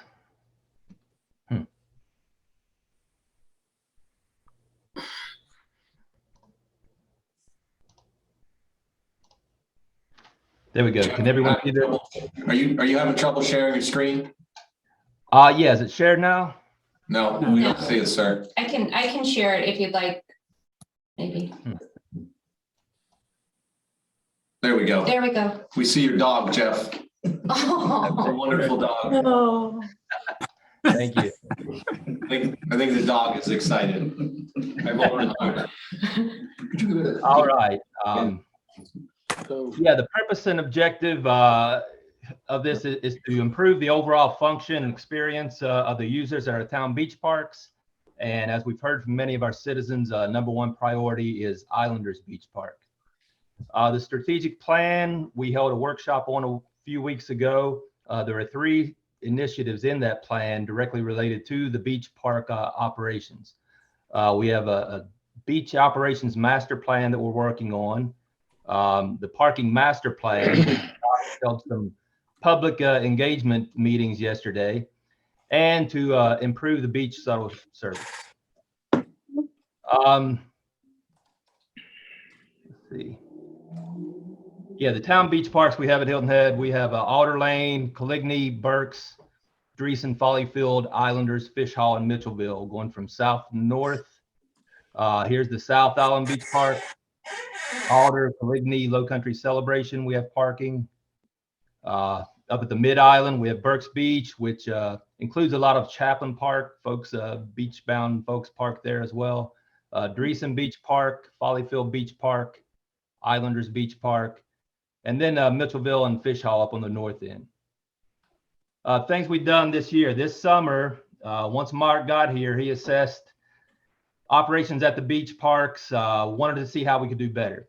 And so we developed a beach operations team. This is a group of 4 staff employees devoted to nothing but the beach. They may work on other parks in the case of staffing issues or an emergency, but basically they're devoted every day, all day to the beach parks. We started a beach ambassadors program this year. We had never done that, and we put it together pretty quickly. We hired mostly young people, students, and they were to politely engage the public, answer questions, help them with parking, whatever needs they had getting out to the beach. And the feedback we got was really positive. We think that was a good success, and we plan to grow that program next year. We hired professional security guards for parking management. I think going forward, when we do the parking master plan, we're going to get a vendor who will control all of that, including security guards. So we won't have individual contracts, most likely going forward. The share program, which was something new we tried as well, where it's like the leave a penny, take a penny program. And we developed a space where folks could leave toys, beach chairs, etc., and use them as they wished. So again, very successful program. All of these initiatives, I think, were well received, and we plan to make them better going forward. Here's the beach operations team. Mark Robson is the manager. Keith Fallon is the supervisor, and we have 2 technicians, hide this, Nick O'Neill and Chuck Hall. So these 4 guys are all bright, energetic, hardworking guys, and I think folks will see a difference at our beach parks going forward. About Islanders Beach Park, this was the land was purchased in '92 and the park was constructed in '99. And as Ms. Dunlap stated, the intention was for this to be the Islanders Beach Park. We go back to some of the history here. 1999, Town Council wanted to eliminate beach park passing at Follyfield and move these spaces to Islanders, most of them that is, with 30 at Dreesen, 30 at Coligny. There was a resolution in '99 also that would cap beach pass parking to 20% of the total parking. That has implications with our beach management plan with DHEC and OCRM. We have a number of spaces we're to provide to the general public, and we want to keep that number and not let the beach pass spaces overtop that, so we're not meeting our minimums for this state. In '04, Town Council resolved to sell 2-year beach passes. That's really just to save work effort instead of having to do it every year, and to give folks a 2-year window to which they can buy and use those passes. And then in 2010, as you heard one of the speakers, Ms. Dunlap earlier, talk about the metered spaces being installed at Islanders. This was done to receive money from the state, in which we use for beach renourishment. And we are currently working with DHEC legal team to remove or relocate those spaces. And hopefully that will be resolved soon. And so there's 131 spaces there for the beach pass decal holders. Here's a shot. I apologize if you can't see it real well. The original Islanders Beach Park with the bathrooms and the facilities out here, and the parking spaces, the magenta or purple squares, spaces, rectangles you see there were added later.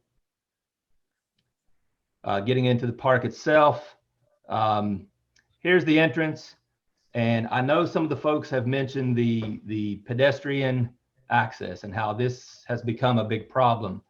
You can see right now that most beachgoers, especially if there's multiple people with their wagons and other materials they're dragging, walk down the middle of the road. And so for beach pass holders and vehicles trying to get to the park, this is an issue. I had put in the presentation about capital upgrades that if, and I should have conditioned this, but if foot traffic and bicycles are allowed and we're still eligible to go to the park after we resolve the definition of resident, then we would want to provide infrastructure and safe means for them to get into the park. So whether that's a sidewalk or a pathway or widened shoulders, what have you.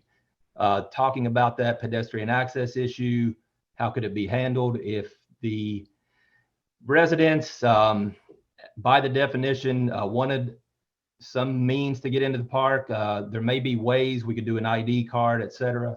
But that's one of the issues we will tackle going forward. And I just wanted to specify that the infrastructure improvements would be made if foot traffic is allowed to remain accessing the park. Here are some of the spaces. We use the pervious pavers and we have the spaces numbered. Here are some of the metered spaces. We have a playground tucked within mostly live oak maritime forest here. All nice facilities, safe and efficient, et cetera, but we would like to upgrade these, do better, bring them up to date. Like I say, things are 15, maybe 20 years old, and we'd like to improve upon those. Here's the bathroom facility.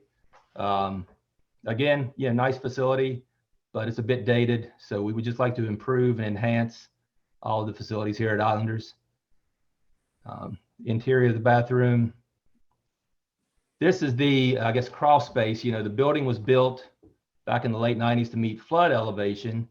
And so it was elevated, and over time, folks have used the underside here to park gators, beach access vehicles, et cetera. We've got some flooding issues that we will need to resolve with capital improvements. It's in a bit of a bowl and holds water, but some of the upgrades we plan to conduct out there would be some better drainage and getting that stormwater out to Folly Field. This is a temporary tent housing some of the Turtle Patrol vehicles, taking 2 spaces. Going forward, we would like to establish a better structure in the Chaplain area to let those folks get out onto the beach and free up these spaces for pass holders. This is the deck area. As you lead out to the boardwalk, we have the showers here where folks can rinse off and clean up after the beach. Here you see kind of a variety of signs. We want to improve this to provide a better aesthetic. You know, we got different sizes, different fonts, et cetera. So we're trying to clean that up, make it more aesthetically appealing to folks. Here's the boardwalk out to the beach. And you will see at the end of this straight segment off to the right here, that's where we're going to build the Overlook Pavilion. That project has been bid. We're trying to get the contract in place. Construction shouldn't take too long, but that is going to be built over the winter, and it will come off of this bend in the boardwalk right here. This is the more old school Moby mat, blue, kind of more slick. We're going to upgrade this to a newer, better version, a heavier tan version that provides better traction and won't wrinkle, blow away as easily. And here you go where folks end up out on the beach. Citizens input. Yeah, we thank all the folks who provided input. I know Edwina and her colleagues have provided very succinct mission and desire statements, and we appreciate that. And we have those going forward that we're going to try to implement, and we'll come back with recommendations to council. But we also got several emails, and we appreciate that and urge folks to continue to provide input as we go forward. The issues to be addressed, we've put these into 4 categories. There's operations, there's maintenance, capital improvements, and then policy discussions. From the operations, you know, we will continue to do the seasonal security up front, and then the ambassadors. The parking master plan is going forward. That is a springtime initiative. Hopefully we will get that in place for next summer. We heard a lot of commentary about the need to do better marketing, PR, especially when the definition changes and there are restrictions and folks will need to know, mostly the timeshare folks and other people. So we will do a better job of that. We will also promote the other parks. We want folks to enjoy the beach, of course, and we'll try to make that as clear as we can, where they can access public beach parks up and down the coast there. Sorry about that. Towing company rotation.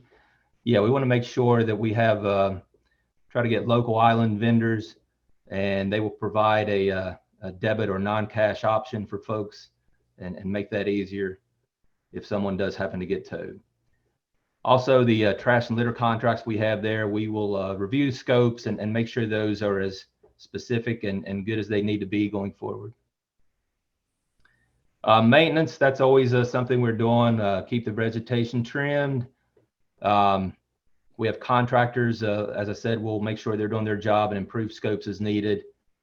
Consistent site appurtenances, that came up last time at committee talking about the aesthetics.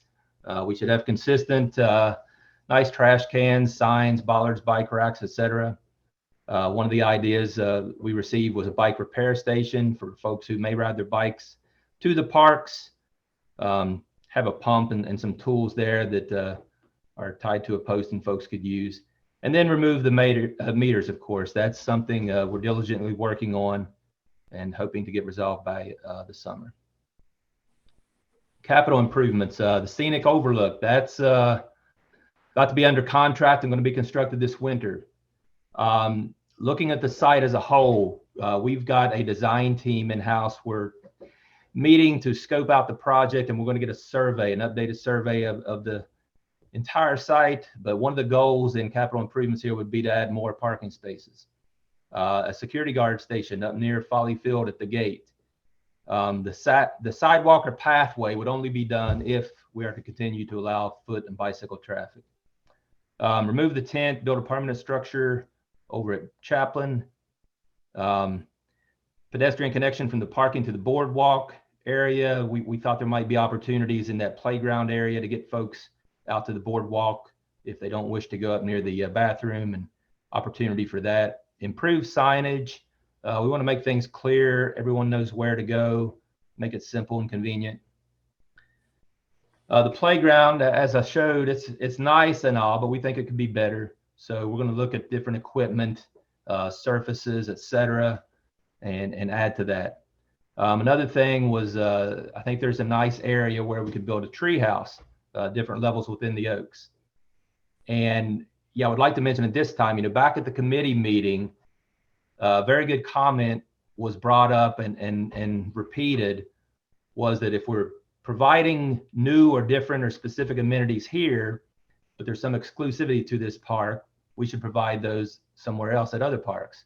And the tree house particularly, there is a great site up at Rowing and Sailing Center that I wish we could have afforded or put it up there when we were originally designing the park, but we couldn't. So anyhow, as we're going forward and developing the new CIP, I think looking at these amenities and trying to find other locations, the Rowing and Sailing Center would be a great spot for another treehouse type structure. And going back to the Overlook Pavilion, I've looked at a site at Dreesen Park, and very similar to Islanders, as the boardwalk comes out from the trees and there's an opening, I think there's a very good spot that we would likely be able to get permitted, and may try to build that. That boardwalk, the boardwalk at Dreesen is in probably the worst need of replacement.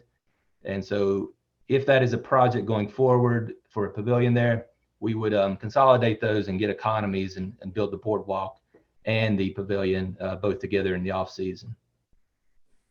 Some other capital amenities, fire pit and grilling stations, connecting that boardwalk to the playground area, improved lighting, uplighting, LED, eco-friendly. The boardwalk decking, replacing that. We're looking at considering different materials if it would be more cost effective and user friendly to switch out that decking. And the beach access matting, the Moby mat I described earlier, we're going to look to replace that. Storm drainage improvements, it's bad up near the building, and we can do some things to get that drainage out to the main ditch near Folly Field. Landscape design, I think there's opportunities, especially if we're adding parking spaces. We'll take another fresh look at that landscape design. Bathroom upgrades, fixtures, make sure things new and efficient, and security cameras just to make sure we have proper safety coverage out there at this park. The policy items, these are the ones we received the most input on, of course. The bus drop-off, timeshares, other types of, I guess, multifamily, other types of developments come drop people off here. And it's been a bit of an issue, for some of the residents. So we'd like to redirect them. The proper signage at the front gate, a media website PR campaign to make sure folks are aware, and the security guards in the summertime to redirect any buses coming there to drop folks off.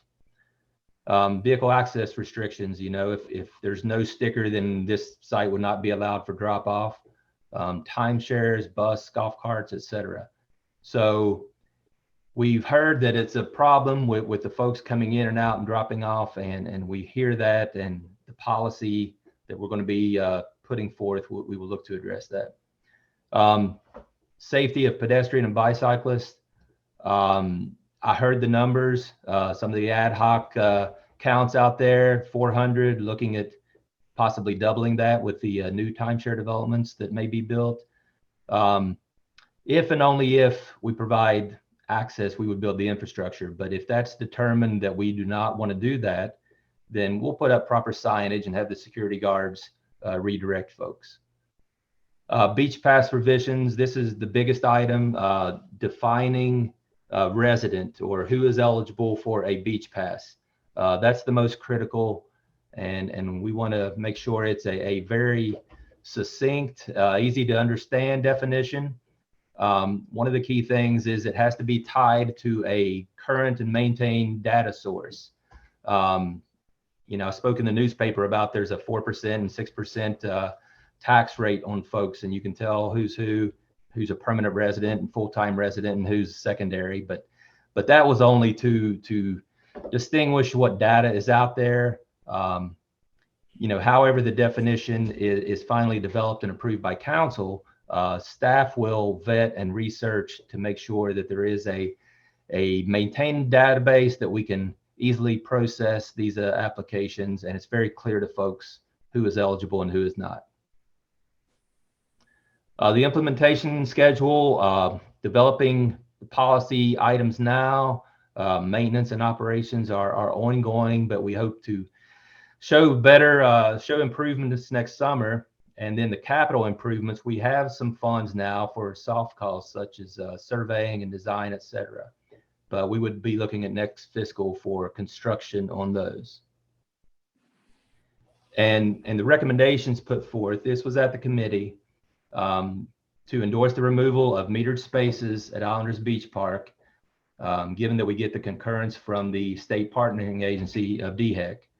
And to also endorse Islanders Beach Park as a residents-only park, and for town council to direct staff to return with a definition of resident for proper operation and policy management.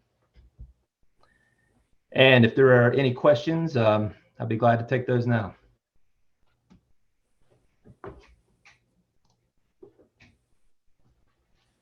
What do you need from the council?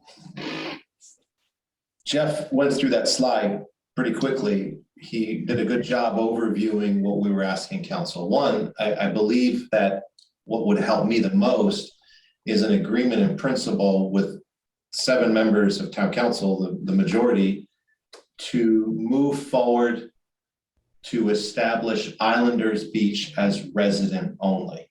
So I don't have that yet. The policy there is simply the built environment. It is the public metered spaces, and it is the beach pass holder spaces. We have made a request to inquire about removing of the meters. By no means, if I receive that request, am I going to go out there and remove all the meters without your collective direction. And so one, tonight, if nothing else, give me advice or direction on moving forward with Islanders per the policy, Jeff, of that slide you had. The first one was Islanders as resident only. Jeff, what was the other one?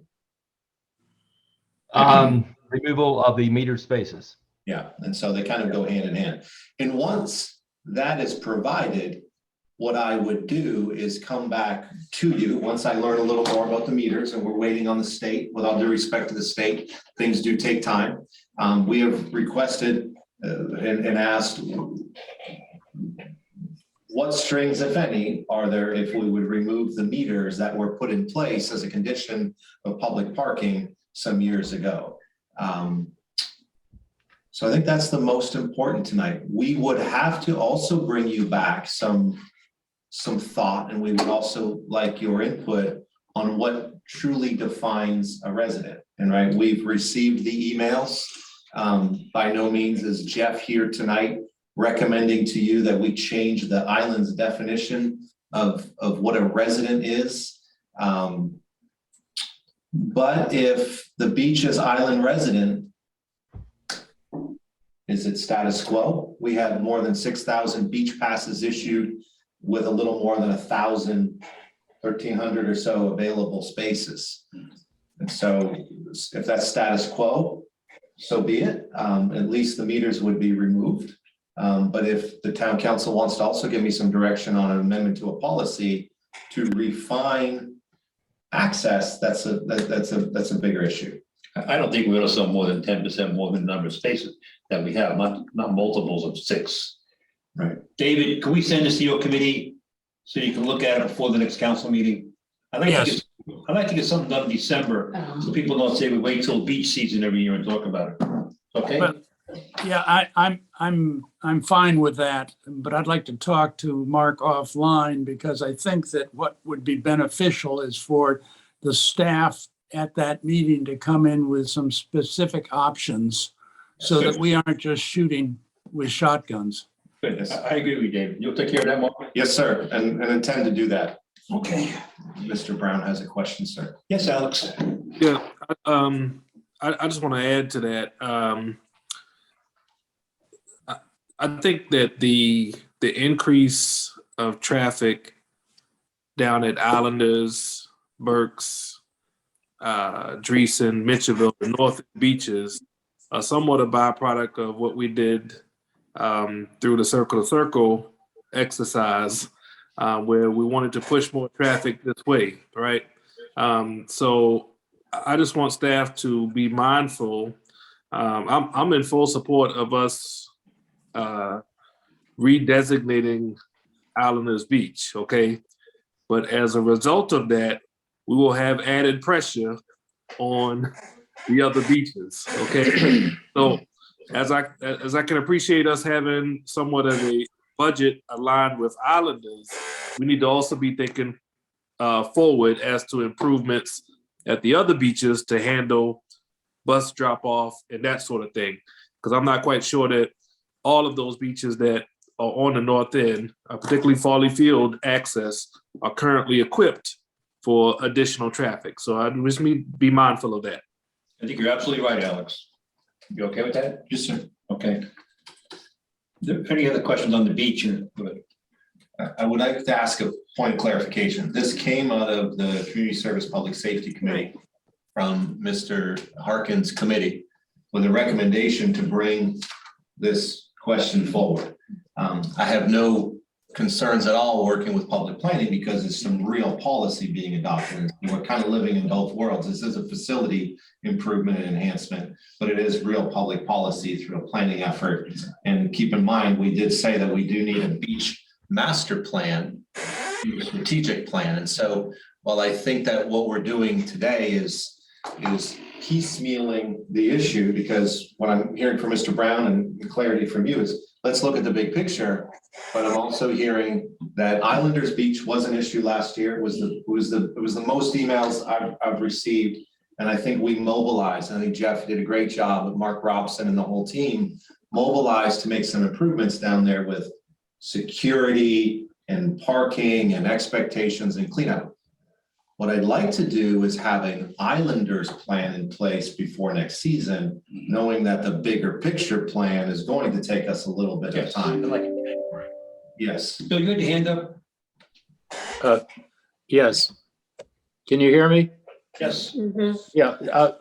This Jeff's presentation, which was really identical to what it was shared today, was very enthusiastically accepted, recognizing a lot of detail had to be worked out. But in principle, creating or recreating an Islanders beach is something that we need to do. And Alex's comment was well taken also, that, you know, one action here is going to result in other reactions throughout. So I think moving this to public planning as a island-wide effort makes sense, and we'd be glad to participate in a helpful way any way we can. I think it'd be great, Bill, if you could work with David. Yeah, I think that's a good move. Appreciate it. It can reside in public planning, but I want to say one other thing. The political reality in our taking this position of Islanders is resident only has to be communicated to the broader community in a way that we answer the question why in the context of how this decision is going to relate to the broader access to beaches elsewhere. I do not want to be painted with the brush of exclusivity capitalized. Yes, we are providing a place for residents to be able to get to the beach, but we are a community where there are a lot of other people who might not be defined as resident in our final definition. And I just think those people are owed an explanation of how we are going to respond to their needs of beach access. Okay. Okay, but you're on mute. But let's do it then, you know? Okay. Okay. So I'll move this forward with staff and team to public planning, but stay close in touch with Mr. Harkins. Yeah, whatever you send to Dave, make sure you send it to Bill. Okay. Thank you. Any other questions on this? Okay, we're going to go into executive session. We're going to go into executive session now. On the executive session, what we're doing is moving up 12E to be number 1, to do the evaluation of the town manager first. Right. I have 13E on mine, just for clarity. Well, it's 12 on mine, so all right. Sorry. Okay. Absolutely, sir. We just need a motion to go into executive I need a session. motion out of Move we go into executive session as requested by the mayor. Need a second? All in favor, raise the right hand. Thank you. How much a break we need? Good. We're coming out of executive session with nothing to report. Can I have a motion to adjourn? So move. Second. All in favor, raise the right hand. Thank you very much for a long evening, guys. Appreciate it. Thank you. Bye. Thanks, Renee.